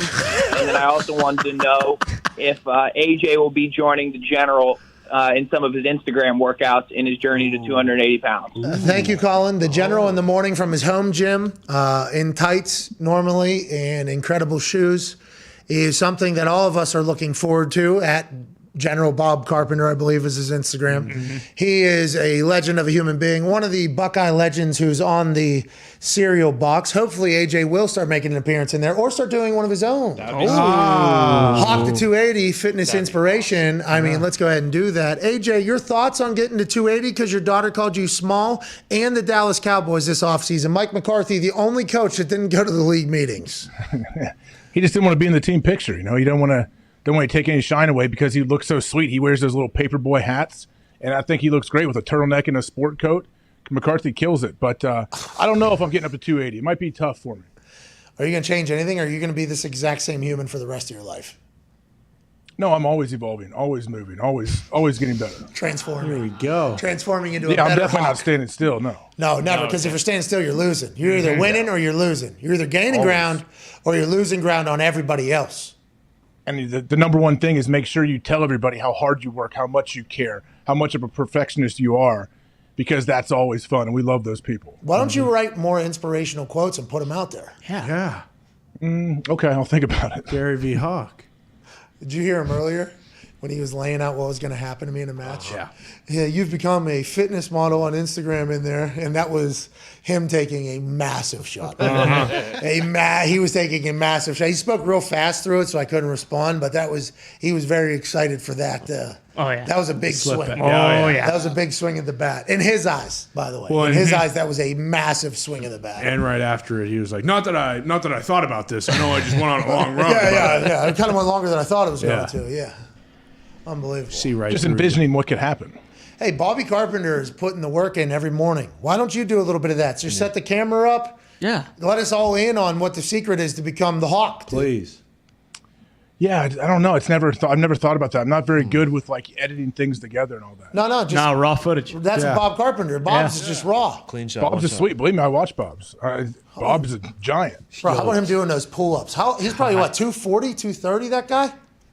Yeah, I don't know Bob goes up and down like as he wants. Like he can change. Bob can get up to 265 and get down to 220. He literally hit one of his first jokes to me upon meeting him at AJ's house, which is massive. Yeah, of course. Palatial AJ estate. Hawk's house is absolutely massive. Has to move. He pinched me and asked me about my body fat percentage. Is that right? Oh, is that because him and AJ get it tested every That's day? what Sounds about right. It's literally, it was one of the first things he said, and I'm like, Didn't he say something about your vascularity, or he mentioned about his vascularity? Yeah, I talked about it. I'm like, hey, Bobby, you're yoked up or something like that. And he said, yeah, pretty good vascularity today. Like, just like casual, like the way he was, he's like a super, I think he knows a lot about that Fitness shit. freak. He is like a super Bob's a very smart guy. He really is. In the fitness world, though, I think he's very invested in that entire thing, right? Oh, yeah. He pays attention. It's all intentional. Well, anybody that's testing themselves. You still working with that anti-aging company? Oh, I'm sure he posts about it, doesn't he? Well, how about you? No, why? Should I? Well, what I read was, as you get older, testosterone production begins to naturally decrease in the body. Yeah. It does. For most men, it begins around the age of 30. Wow. Jeez. How old are you, AJ? 38. Yikes. Oh, tell you what, he's doing something right because he's puffing on those cigars every day. There's not a line or a crack on his face. And he's also doing this thing every morning. I told you that's false. My wife wants me to get Botox. You gonna do it? What do they do? They just put poisonous stuff in your forehead. No, I don't think so. The needle will break. No, Doesn't seem like there's bad situations there too. What's that? I mean, I've seen horror stories of just bad reactions to it. I've seen a couple people with bad reactions, I think. Like, not what you're thinking. You're thinking medically, I think. Yeah. I'm thinking, like, what happened? Like, there's a couple of those. That's usually when people get their lips injected. That's when you're like, oh, what is this? What happened? A filler. Will that settle down, or is that forever? Oh, no, it's this the is new what I you. wanted. Oh, you did? Okay. You sure? Some people, whatever makes people happy, by the way. Whatever makes you happy. Believe me, I don't care. Whatever you do, whatever you want to do. I have like some, acne scars or whatever on my face. I'll see like 5 years or whatever. It's anytime you start doing something to your face, I find it very interesting. Ladies love it though. It feels like that is just like it's just like big a industry. thing. Big industry now, isn't it? A lot of money. I believe there's a lot of money. Their marketing's popping up just on everything almost. What is it where people get their own fat injected in their ass? What is that? It feels like it's an Instagram nut follower booster. Yeah. That's actually what they call it. I think. Yeah, really. I'm I mean, it seems like Booster. a win-win, right? They suck your own fat out, and if you want it in your cakes, then they just jam it in there. Yeah, Bingo. and, you got to remember, Johnny Drama thought old buddy had fake calves back in the day. That's right. I think dudes are doing a lot of that stuff as well that you're talking about right there. In their ass? Ass, thighs, Yeah, calves. calves, I you think. bet, all of it. Calf implants, yeah. Why? I've seen some dudes where I'm like, there's no way Peck that's implants. how a calf is built. I don't know how that would. I feel like I have pretty good calves. I feel like I walked a lot of hills and kicked a lot of balls, so my calves should be in a pretty good spot. How is that your calf? And I don't even know how you would test that thing. I don't even know how you. So I can get fake legs, you're saying? Yes. Yeah, do it, Foxy. Oh. Foxy might become an actual guy. No, I like my chicken legs. Yeah. I've had them forever. Hey, you've had this baby legs, so you weigh 120. Exactly. Lion legs. Yeah, you like your chicken legs. Is that good bars there? Happy birthday. Happy birthday, Happy birthday, Tony. All right, let's move on. I like where Diggs' head has been lately. Me too. Diggs been very lively. Well, it's his birthday. Yeah. Figure out a Happy giveaway. birthday, man. That's awesome. Well, hashtag PMS Happy Birthday Tone. After this break we take in about 5 minutes, we're going to let you know how to win and what you're going to win. Hell yeah. I think I might have one. That's really? Yeah, I mean, the one that we were talking about before in the first hour break, I think there's a couple that might actually do well. What's that? 34 Big Ben Roethlisberger jerseys. Whoa. Yeah. Are those even available? That kind of limits who would want to enter. Oh, exactly. Yeah. No, it's definitely a collector's item for damn near or more than half of the people that are going to win, but still a Big Ben jersey. It's also tough to give out. You know. Who's going to find them? I think that we should just do cash. Yeah. Just $3,400. Well, and you can buy a Big Ben jersey with it if you'd like. You have to. Every winner. Yeah, there you go. Every winner. Yeah. You will get the dollar amount for a Big Ben jersey. Boom. Okay, you will win. How much is that? Those things are like $260. Yeah, we talking tackle twill. Yeah, we'd have to ask Morency what they go for. Well, a couple good gamblers over there pricing the fucking jerseys. I think it's like 110. 150. No, they're got to be way more expensive than The that. sewn on, if it's authentic, that's got to be $400. Yeah, they're not the Mickey Mouse one. Hey, by the way, the only reason why me and AJ know this is because AJ and I make 6-7 cents off of each jersey that's sold from the deal that was. It's a hell of a cut. Yeah, it's not bad. And, then I get a little discount when I would need one. I get a discount. Hey, this one's only $3.90. Cool. I didn't know you got a discount. That happened from the pro shop. Yeah, like 8%. Man, wow. See, I thought the price went down after you retire because they have all this inventory and because they're not on the team anymore. Well, so my jersey they never had inventory of. Oh, created. Yeah. Well, then they would be gone, and then they wouldn't recreate it, and then like friends would be looking for some, and they'd be gone. Like for instance, there's 0 of those around. I have 2 of them. I don't even know where my jerseys are. I have no clue where they are. I owe a couple people some jerseys too, like other kickers and punters still to this day, whatever. Okay, so how much is a jersey, Diggs? Are you looking this up? It looks like it's 120. Yeah, that's what I thought. Is that sewn on numbers and all that? It says game. Mm-hmm. From the NFL shop. From Fanatics. That's just because he's retired, I guess. All right, so there's going to be some shipping in there. We'll give $200 to 34 people. Okay. Boom. Okay, $200 to 34 people for you to buy a jersey. Hell yeah. And if you don't, shame on you. That's right. Use hashtag PMS Happy Birthday Tone. Say something nice to our hammered down cowboy. Yeah. You know, he's taken a lot of trips around the sun, this guy. His life has evolved numerous times into the human that he is. He's seen shows. He's become ad salespeople. Now he's a cowboy. But throughout it all, great, hilarious dude. We appreciate it. Thank you, Tony. You say mean stuff too. That's fine. Hashtag PMS Happy Birthday Tone. Put your cash tag in there and say something nice to the Happy Birthday Tone cowboy. We're proud of you, buddy. Tone, Thank you. Yeah. I know you're going to break. Tone, why? I think an extra added bonus. Why doesn't Tone send a signed mask with each $200? Okay, we'll think about that. That'd be cool. I don't know if we're able to do that on Cash App. We'll call them during the break. Cash App masks. And we will see if we could Cash App the masks through. You know, maybe a 3D printer on the other side. Perfect. That's that Penguins guy to send some. What Penguins guy? Pasquale or whatever. Leave Potash alone. Potash probably got a few extras. What's that all What about? happened to him? Hey, no. March Madness has masks. Oh yeah, score stable. I was about to say, and I didn't celebrate too early. I thought we were past the mask thing. I thought we were. We are not, I guess. Not in TSA and airplanes yet, right? They're trying to get that drop. That's Yeah, coming up soon. Yeah. So I guess you're right. We're not done with that. Last night, the Penguins broadcast of the game I was watching, in the intermission, interviewer guy had N95. Oh yeah. Tight. We're talking like super tight with extendo. Let's tighten this thing up. And I'm like, does he know something? I don't know. That's what I started like. I said, what does that guy know that I don't know? And then I assume it's still just regulated. He has to. And then some places it's not. I guess. Must be. I thought Pittsburgh was out and about. You know, The guy who was interviewing didn't have a mask on. Yeah. Might have been doing it for the No, soot. some people just wear them. Some people just wear them. So you think it's new normal for some people just to protect themselves? I mean, my son played games against kids where there's a couple kids on one team that both wore full-blown N95s with like 4 straps on them the whole game and never even dropped it below Kids' their nose. choice or the parents' choice? Well, their parents, yeah. You knew who their parents were. Oh, what's that mean? I'm saying because they plug walked their in, noses. Like, we went through a long period where all fans, we had to wear masks the whole time, and then they dropped that. And then you'd see kids on the team, and then you're like, okay, whose parents are they? They're wearing the exact same identical mask.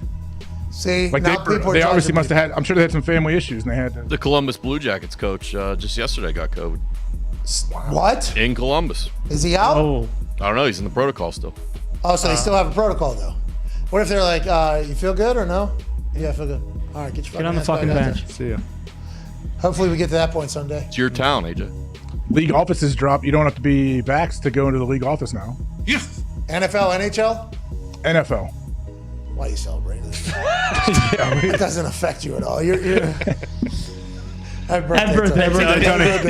All right, we're back in 4, answering some phone calls and covering more things sports, like Kevin Burkhardt. Wow. Yeah, the new number 1. Who's with him? We don't know. We That's don't know still yet. TBD. This is smart by Fox, by the way, to draw this out. Get a couple We'll explore different. that on the other side. Good tease. See you in 4. Good tease.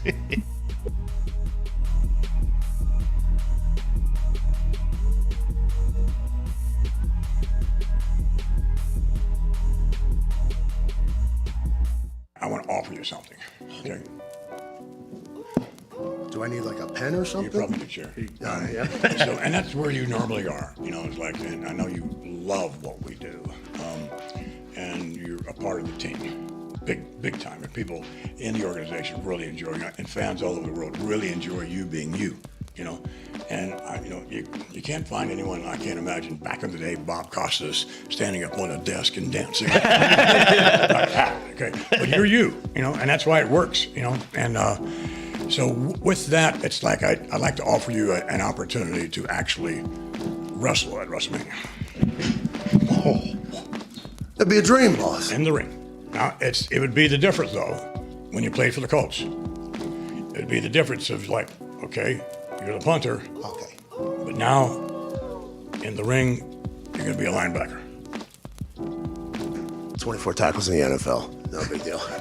That would be a fucking dream, obviously. And by the way, there's been a lot of chatter on the internet about me getting back into the ring and wrestling at WrestleMania. And I've had so many torn, conflicted feelings because, you know, I'm out of shape. I ain't out of shape. There's a lot of vitamins that go into these lungs, Vince, and like the things coming up. But WrestleMania is something I've obviously stolen from you. By the way, back in the day, we'd go to whoever had the black box would steal WrestleMania. So I'm sorry about that. I probably owe you like $7, $8.99 or so like that for that whole thing. But obviously, it is the standard at WrestleMania. I would love to. That'd be an absolute honor. See you in the ring. We'll find some worthy opponent for you. Put you in the ring. Wow. Awesome. Holy shit. Hey, huh? Did you see the ring when you walked by the way? I did. I was impressed. You have your own ring. Yeah, I got it looks like a standard WA ring. Well, listen, I don't know if that's how hard your rings are, but goddamn, that thing hurts. That thing hurts like hell. This is incredible, by the way. Is this a real deal? I mean, are we really? No, I don't bullshit. I don't do that. Let's go. Here we go. Hell yeah. Do you ever think about dabbling more on the internet? I know you don't really do it much, but you are beloved on there, Chuck. Hey, Pat, never going on the internet. Chuck! Never go. No, because 2 things. Number 1, once you're successful, I always say, being successful is like being a homecoming queen. All the ugly bitches hate you. I mean, that's the truth of the matter. When you're successful, you're gonna have built-in enemies. And then the more successful you become, the more enemies come at you. So I don't want to give them access to me because I'm not that guy. If you say something mean to me, I gotta say something mean back to you. When I was younger, I used to fight all the time. I'm too old to fight now, but I can still verbalize some insult. Yes. And like, let's say if I'm out drinking, because people know I like to drink. If I'm drinking my vodka or some tequila and you insult me, there's a 100% chance I'm gonna say some shit back at you. And the problem with being famous, Pat, and I don't like calling myself famous, but it is what it is. Yeah, 21. People can say anything they want to me, and nobody gives a shit. But the first time I go crazy on their ass, I'm gonna get crushed. Yeah, you're not classy. You're not professional, obviously. Yeah, be a so gentleman. I choose not to let people have access to me in that situation.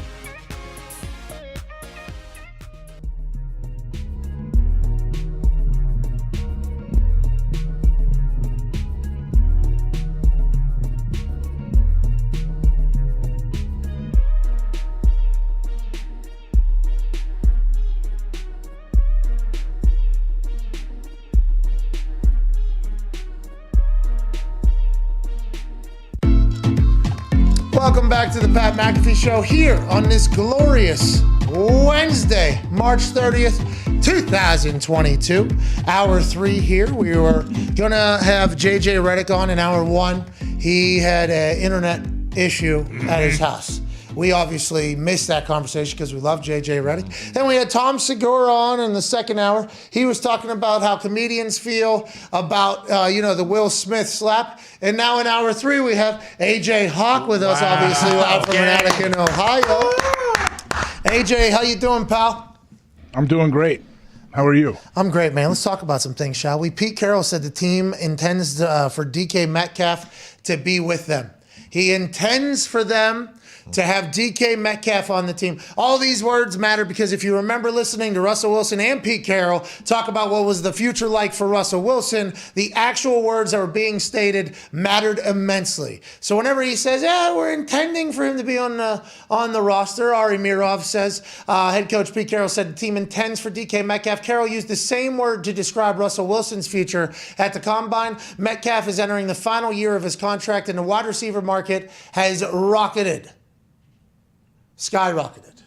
Yeah, one of the two. They didn't put the sky emoji, though. After. 2 rocket emojis. Oh, has taken off, maybe? Ooh. In the last couple of weeks. It has, hasn't it? Yeah. Oh, yeah. Everybody's looking for a weapon. Everybody wants a weapon. DK Metcalf is just that. No Russell Wilson. Are they going to rebuild the entire offense? They're allegedly happy with Drew Lock, but also potentially in the draft could go get somebody, start back over at the offensive position. Everybody wondered, because Pete Carroll's so old, could they do a rebuild? Sure looks like there's a chance for a rebuild in Seattle right now. They got picks. They got a coach, I guess, who's ready to go for at least the next few years. Let's go ahead and do this thing, is what Pete's saying. And who is going to get DK Metcalf? Hopefully, it's the Indianapolis Colts. Trade it first? I don't know. The Packers would be pretty tasty It'd as well. be great if he was a Colt. Patriots It'd be great have if been he was a linked to Colt. him. Is that what that means, AJ? Everybody says exactly what's going to happen. We just have to pick it apart at this point. Yeah, saying would you intend for him to be there? I mean, the coaches are kind of put in a tough spot because they know, hey, if a great offer comes in, we're moving these guys. So, but DK, it all comes down to, are you willing to give him his next contract? He has 1 year left on this deal. Are the Seahawks willing to give him however much he's going to demand if he was on the open market? I don't know. It's a guaranteed over $20 million now, right, for a wide receiver at 1? For sure. For a 1 wide receiver? Yeah. Devontae Adams kind of changed the game, right? Yeah, well, and they were talking about Christian Kirk once his deal happened. A lot of those guys were like, oh, okay, if he's getting that, then I'm getting way more than Now, there was a tax on the Kirk because he's going to Jacksonville. And no offense to Jacksonville, you're the worst team in the league. Jim Irsay said that, not me. That's right. Okay? I'm just talking about an owner of the program. Then Tyreek Hill's deal. Hey, but salary cap's going like this, dude. Yeah. Salary cap's A lot of going like guaranteed money you're going to have to give up. Well, that's what I think Biscotti's thinking over there in Baltimore. Whenever he was asked about the Browns giving Deshaun Watson $230 million guaranteed, that's a lot of money to be guaranteeing around here. The Ravens owner says, Steve Biscotti says Deshaun Watson's $230 million guaranteed contract. I don't know that he should have been given the first guy to get a fully guaranteed contract. To me, that's something that is groundbreaking, and it'll make negotiations harder with others via Jamison Hensley. Shout out to Jameson Hensley. Jamie. And what he meant exactly was we have to pay Lamar at some point. And you know what they did? Kind of fucked up. You know what the Rams did with Stafford? Kind of fucked up. What the Packers did with Aaron Rodgers? Kind of fucked up. What basically every contract that is going to be going forward for every single quarterback that is in that top tier, going to be big. Yeah. So whenever that ground gets broken, It can't be unbroken, and every other owner has to live by that if they want to be in the actual game. Now, he has his last year of his contract, and obviously he can be franchise tagged 2 times. So everybody's saying he's got at least 3 years in Baltimore. Maybe he's just using them all for leverage to see how big these deals can get. Because who's up next? Kyler's up next. A couple other people are up next who've had Herbert, but have had success, but nowhere near the amount of success that Lamar Jackson has had. MVP, playoff win, everything like that. So if he just keeps waiting and this number goes up, it's almost like good negotiation. But with that being said, the longer you wait, you don't know what's going to happen.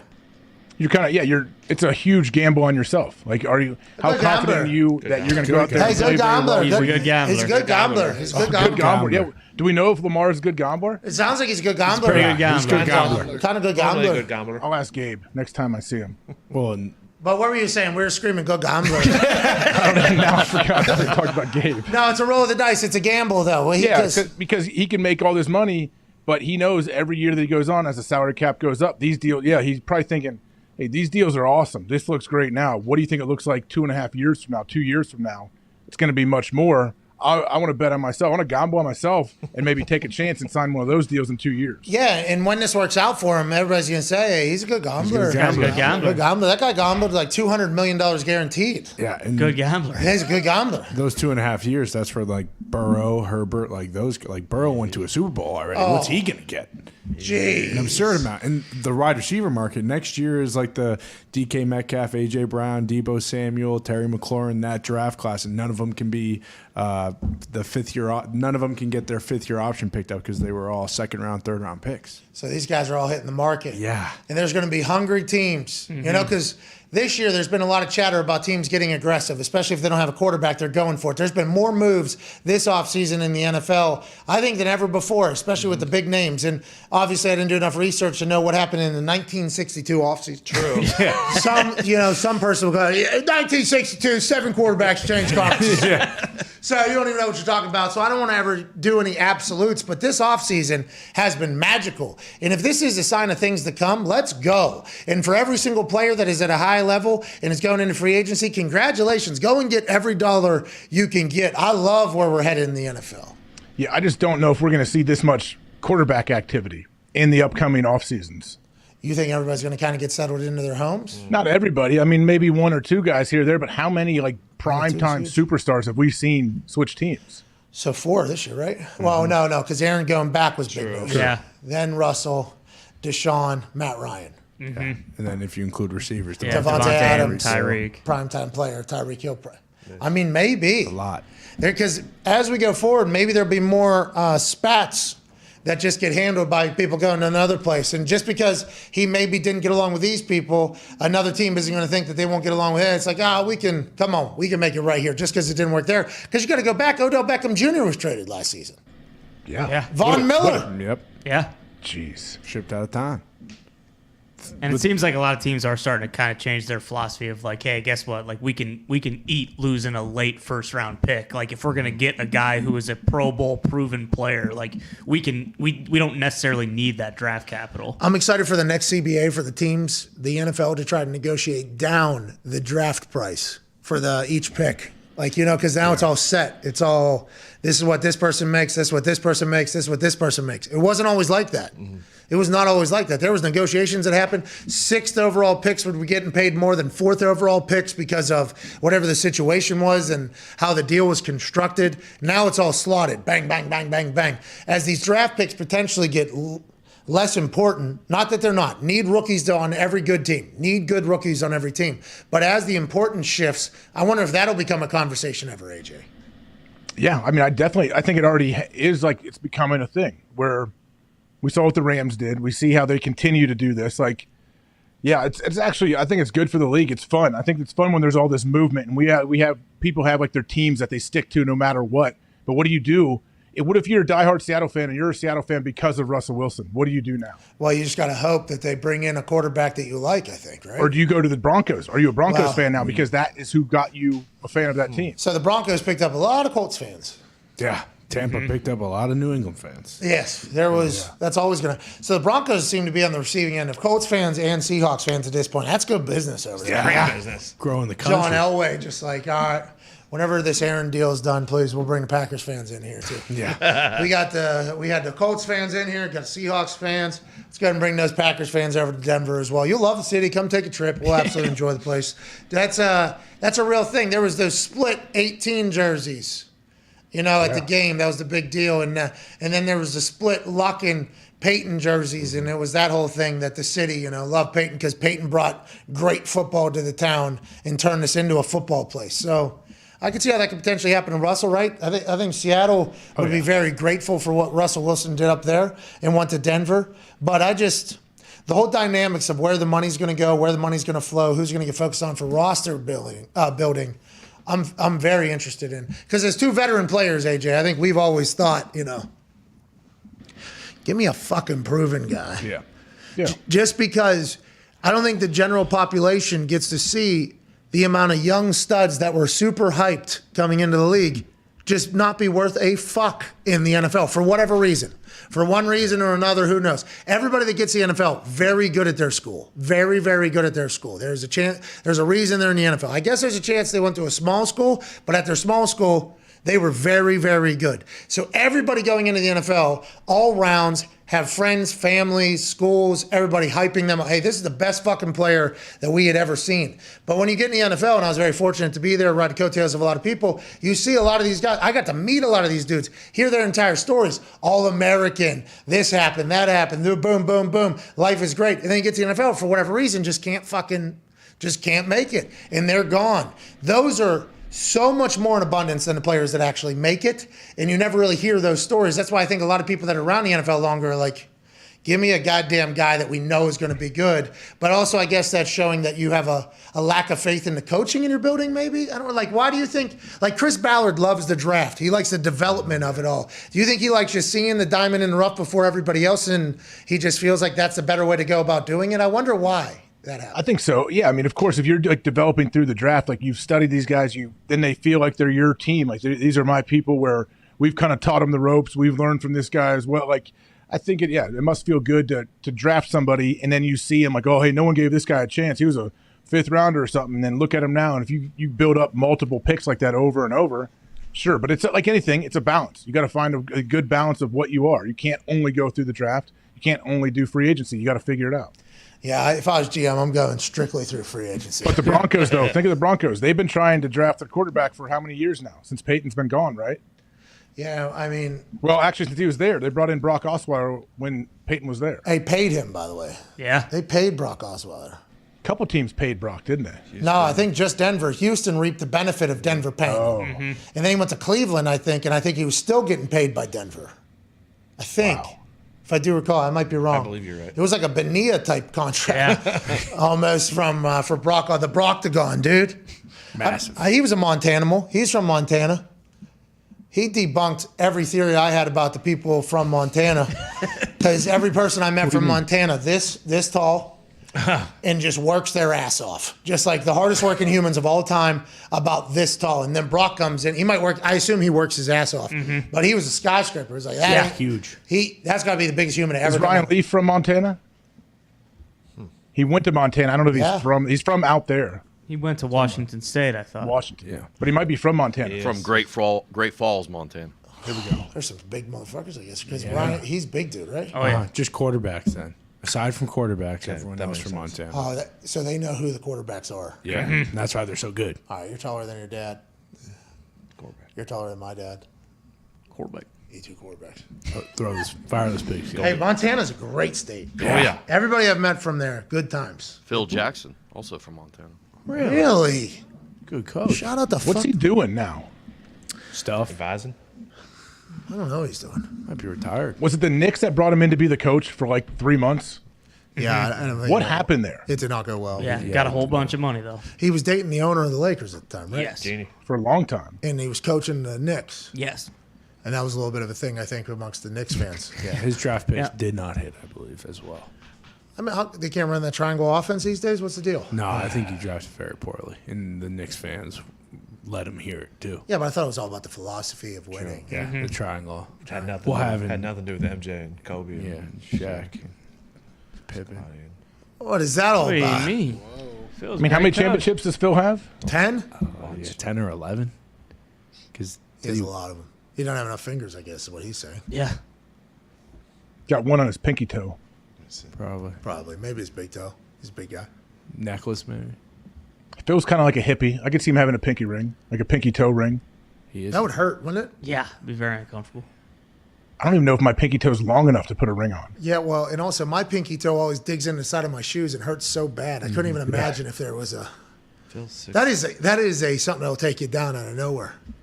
Oh my god! Pinky toe ring? No, the shoe digging into your pinky. Oh my god, this hurts so bad. Don't those cowboy boots do that to you? No, I get the Y boys. Oh yeah, nice. Why don't you learn a little something from Jimmy Johnson or Jimmy Jameson, whatever that guy's name was. Who? Yeah, Jimmy James. Jimmy James was a cowboy down there in Houston, sold me my Lucchese boots. And he told me that if anybody questions these motherfucking boots, they don't know boots. And he had a belt buckle that was this big because he had $1 million worth of sales in there. And I have no idea if his name was actually Jimmy James or he just used the name Jimmy James to help him get that fucking belt buckle. Because as soon as he said, I'm Jimmy James, I'm going to take care of you today, I was like, fucking right, this guy is the guy that is going to be giving me my cowboy shit. Because this dude seems to be from the womb, Jimmy fucking James, an actual cowboy. He got me. I bought a lot of shit in there. Oh, yeah, hell of a salesman. I got a big old belt buckle from that guy. Thing's silver plated. Gold or something like that. And you gonna visit him? I worn it once. Huh? You gonna visit him when you're dying? He's in Fort Worth, I think, or Houston. Yeah. I think he's in Fort Worth because was that pre or post stock? Oh yeah, he told us to go to Stockyards. He told us, yeah. So he was in Houston then, right? Fort Worth is where you guys were. Well, you two were on the Bulls. Yeah. Fort Stockyards are in Fort Worth. Yes. So he told us to go there when we go there. He was somewhere else. And then we drove there the next day. Right? Hey, there's a little fucking little. Oh yeah. Hey, like maybe it was Dallas. Irvin, Dallas, Fort Worth. Yeah, because Dallas is here. So it might have been Dallas we were in. Maybe I do go. Might be time to go see him. Jimmy James. You might have to. What if he has another? What if he has a? What if his name? Who's that old Lions guy? Jim Bob Cooter. Yeah. What if I go in there and this dude's like, "Hey, I'm Jim Bob Cooter, and what are you looking for?" I'm like, "Your name was Jimmy James the last time I was here." What the fuck's going on? Yeah, 2 million sales belt buckle. Yeah. Jim Bob had $1 million. Jimmy James had $1 million. Jim Bob Cooter was with the Colts. He's a good guy, hilarious dude. Had a good time. Hell of a name. Big old brain on there. Let's go to the phones. Let's go to Tino in Myrtle Beach on the 5 Energy phone line. Go to 5energy.com. Use promo code McAfee to receive 10% off your order. Tino, what's going on, Paisan Diner in Myrtle Beach? What's up, Pat? What's up, boys? Keep it up. What's up, dude?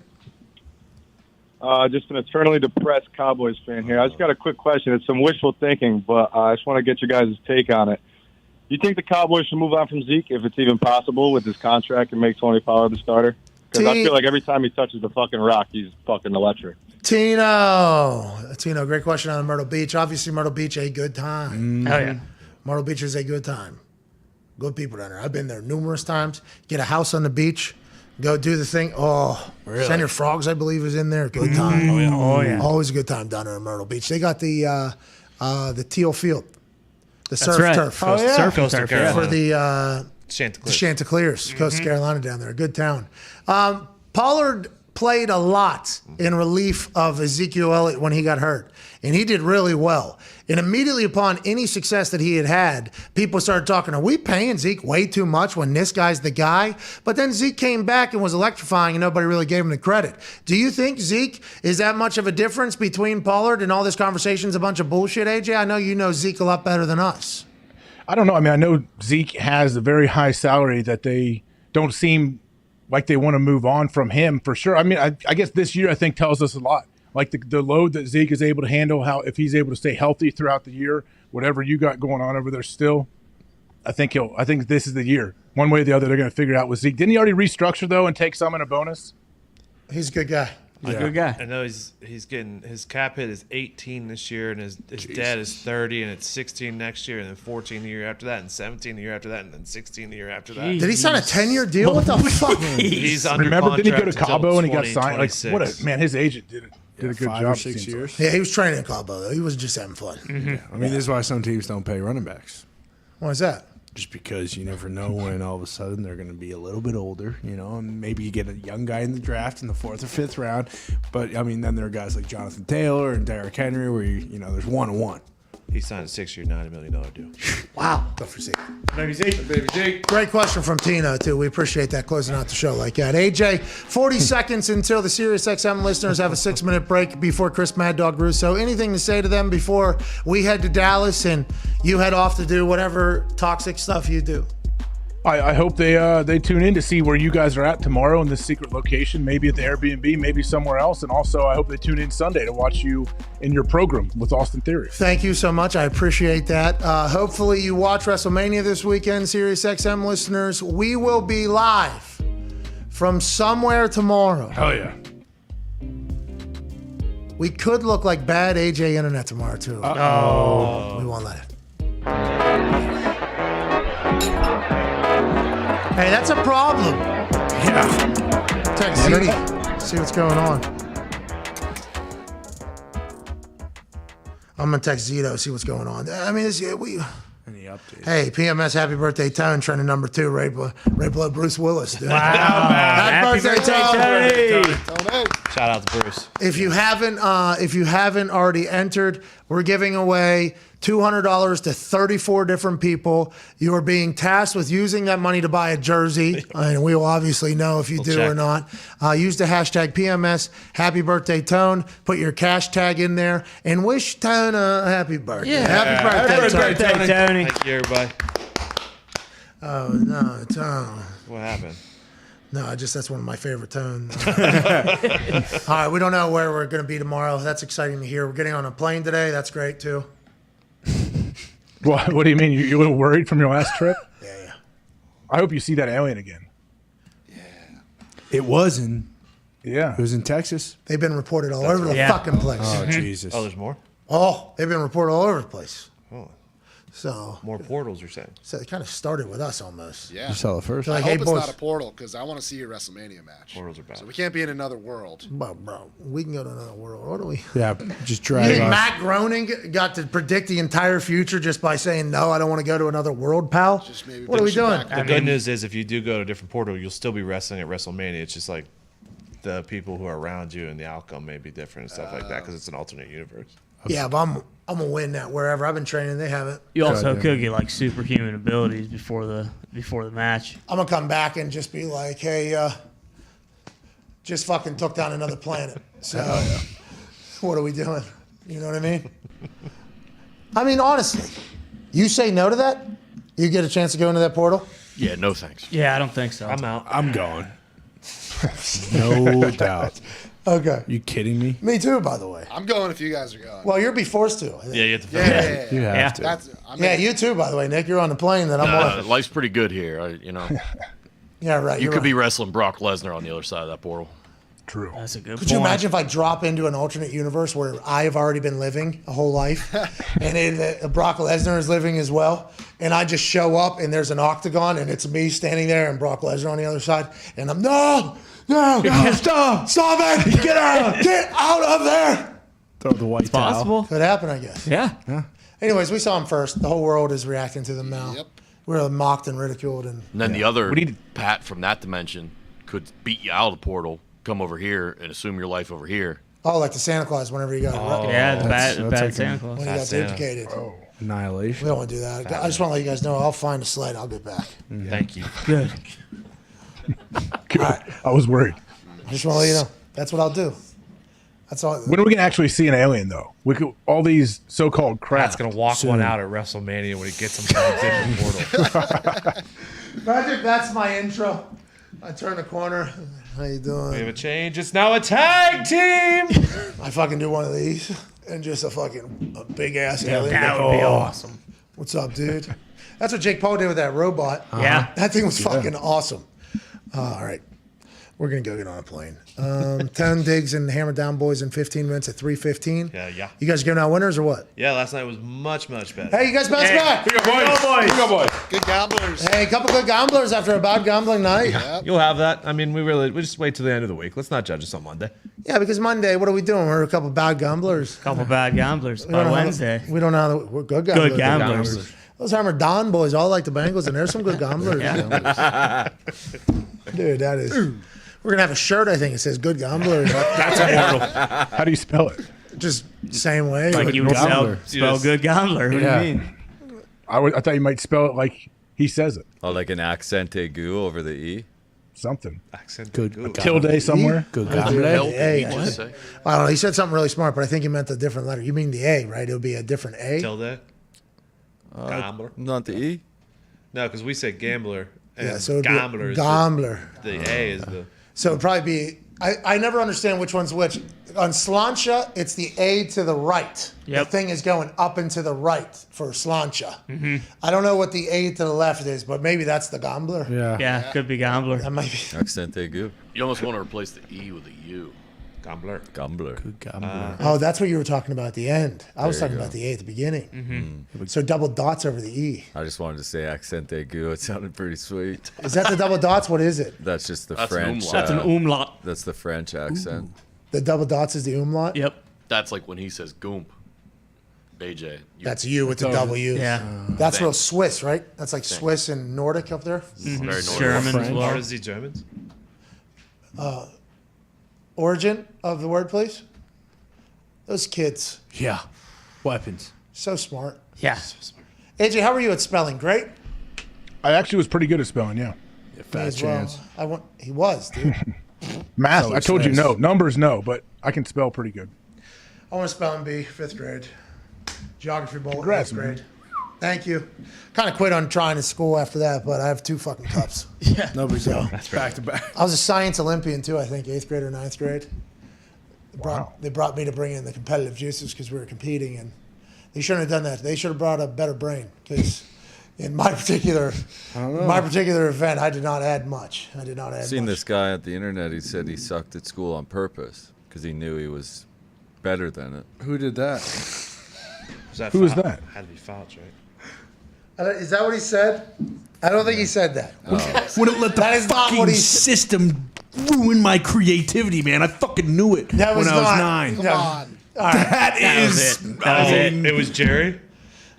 No, it was Gary V. All right. And I want to let everybody know the reason why I know what you're referring to is because when I watched it, I was like, that makes sense to me. You guys choose to say No. it much differently. No, me too. But that is what he said. I'm just reiterating the fact. Hey, if you're pumping out motivation every day, all right, you might have some misses. I mean, Genius. the raw talent when he was 9. I just wish we could have known when Gary was 9 because he was probably What grade is that? Third. That's 2 years before I was selling. He cigs. walked in there and he was like, "They're not even fucking talking about garage sailing. I'm getting out of here. These guys don't know how to buy baseball right, cards we're on gonna Saturday." All you have to do is just go to the All search bar and type in NFT and just study. right, so we're going to get out of here. Gary V, we are fans of Gary V. Love Gary. Love Gary Vee. Love it. We are Gary V. You fans. guys You guys need to aren't, but take yeah. it easy. I am. You guys didn't even know about Gary Vee until I introduced you, probably. That is true. Okay, that's for me. That was true. Didn't we interview? Oh, We yeah. were in his office. Yeah. We interviewed him. But AJ might have told us about it. And then No. We didn't know. We didn't know AJ yet. No. Yeah, we're ahead of Gary You V never game even long met for him, you, AJ. dude. I thought We need I haven't Gary even V met him. back on the show. That was one of the We first did. in-person interviews We did, yeah. we did. Yeah, Gary V needs to be back on the show so he can set some of you assholes straight. I'll message you him. I pointing talk to at? him every morning. I love I'll Gary DM Vee. him every morning. I say, sweet video. Need to start the day. You do? Yeah. You I'll don't message even him. you don't even know what it's like to be in the presence of Gary Vee. There's electricity in the room. Yeah. When There Matt and is. him were talking, the room was Impalpable. alive. Dude, he had a coffee he said he won't drink. He was holding. Mental discipline. fucking look at it. But I think he had a microphone in that. Could have. Hindsight. Now I'm thinking. For him to record him because they use clips from that for their own stuff, which is smart business. It is. Hey, that's good gambler. That's good. That's a reality show. Gambling. Gambling. Yeah, it's Impractical Jokers, right? They had the cups. I drink a glass of Gary's Red every night. He did start in the wine game. I appreciate you bringing that up because we would be doing the Gary V description remiss if we did not talk about him having a palate that is as fucking intellectual as any other sommelier. Sommelier. there. Yeah. Started in the wine game, changed the wine game, is the wine game. Bingo. I don't know what you're saying there, but I just want to Gary V know thank you for your inspiration for all of us. Thank you, Gary. Love you, Gary. Thank you. Good gambler. Gary V's a good gambler. Very good gambler. He's a good investor. Good investor. Good investor. Good investor. That's not the Canadian accent. For investor. What do you mean? Good investor. Canadians didn't deserve that. You son of a bitch. Yeah. What? By the way, FanDuel's coming to Canada. Yeah. Couple good gamblers up there. A lot of good gamblers. FanDuel's FanDuel's in trouble. A lot of good gamblers. FanDuel's very scared to go to Canada because they should be. how many good gamblers up So there. many good gamblers. A lot of good gamblers.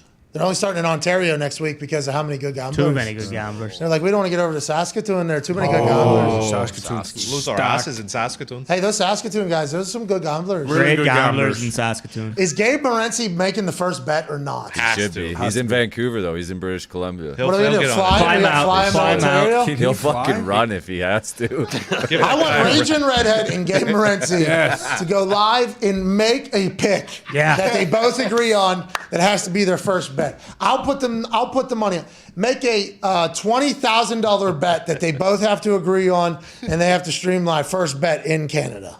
Yeah. There it is. I am They willing. keep. Perfect. If Gabe doesn't want to fly and he wants to run, then the redhead is going to say, I'm not fucking doing it, Morency, which is going to be a problem. Well, that's the thing. I'd like to see them have to agree on. Yeah. I think they're a couple good gamblers. They are good gamblers. They see eye to eye. That's next week. That's a lot of work to set up here within a week. Well, couple good gamblers. Cam, good gamblers. If Get over there. Phone's not on airplane mode. We could fucking call him. Did you see that tweet from him, AJ? No, which one? Man, my fucking phone. It's been on airplane mode for 3 days. He didn't know. He didn't know. Just found out. Thought everyone lost my I love that he fucking told number. us. He tweeted. He is the best. Sports Bro, Grid. did you see his jacket? Yes. Bro, he's electrifying. I had no idea who this dude was until I was introduced. Yeah, I know. You told him that. He felt the same way. When I was introduced to this guy, though, fucking life changed for me. Yeah. This dude is a character. He should be on Sports Grid all day, every day. I don't know how they would go about doing it. Maybe like Truman Show. Yeah. Even him sleeping up. He was at one point. He was too high in his clods.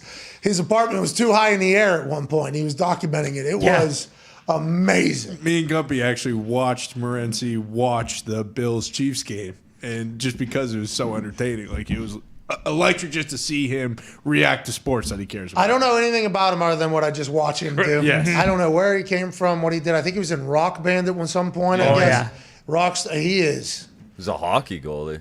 Yeah. Was he really? Oh yeah. He's a good gambler. How old is he? We do know 51. Gumpy, what was his band's name? I don't know. He actually does Homicide. His show. Did you ask a question? His show that airs at midnight. He actually does use some of his band's music when he's going in and out of commercials. When he played drums? I can't remember. Lead vocals. I think he was lead. Really? He's not backing up anybody. Amen. He'll hold a band together if he had to. It Yeah. seems like Gabe would hold things together if he had If he's to. playing drums, he's singing like Don Henley. I did see Don Henley do that. Yeah. A lot of actually, I didn't see him. I just saw him on the board because he was back from the group because I couldn't see anybody from the angle I was at. Yeah. Most expensive seats in the place. Saw a third of the show. There was a symphony in the back. It was awesome. I saw it when they left because they all stood up. Holy. Oh, my God. You guys been here all night? You guys sound really good. I thought this was just their voice. Seemed to be a bit powerful. It seemed like there was a little bit of an echo. Anyways, FanDuel's going to Canada next week. We need Gabe and we need Raging Redhead over there making a bet. Yes. Tom. Yeah. What was that? No, I said Calm Stewart. The Raging Redhead. Oh, is that his name? Yeah. Cam Stewart. Calm Stewart. Is he from Canada as well? Oh, yeah. Those two have been doing a show together for how long? They were on The Score. I watched them when I was like 15 years old, dude. So they that- were like the first people to talk about sports betting on TV, pretty much. And they've been doing it for 20 years now at this Yeah. point? I listened to them argue over the price of a beer at a Sabres game last night for like 10 minutes. Gabe couldn't believe there were $7 at a Sabres game. Cam said $18 at the Maple Leafs Arena is way too much for a beer. I agree. Good point. Get them to Ontario. Yeah. Make it happen. Please. Man, that'd be amazing. All right, we're out of here. I got to hop on a plane with the boys. Got to go to Dallas. Zito's getting figured out. AJ, hey, shout out to Tom Segura stopping by, letting us know how he feels. Yeah. Hey, he let us know how he felt, didn't he? I think it's pretty clear how he feels about the situation. Yes. Hey, I would promote the tour, but literally all the tickets are gone. And I think the tour is called I'm Coming Everywhere. Yeah. So he's doing a show everywhere, and all the tickets are gone. He's got to be feeling good Good for Tom, dude. Hey, Tom. I'm not sure Will Smith is going to enjoy his appearance on the show today. No. Probably not. But I don't think Tom enjoyed what Will Smith's appearance on Chris Rock said in the Oscars. Yep. So, there it is. We're back tomorrow. Can't wait. Can't thank you enough for watching and following along. Hashtag PMS Happy Birthday Tone. Make sure you get in there, use your hashtag, and say something nice to the Hammered Down Cowboy Tone. Thank you. Hammered Down begins at 3:30. 3:30. See you then. Bye.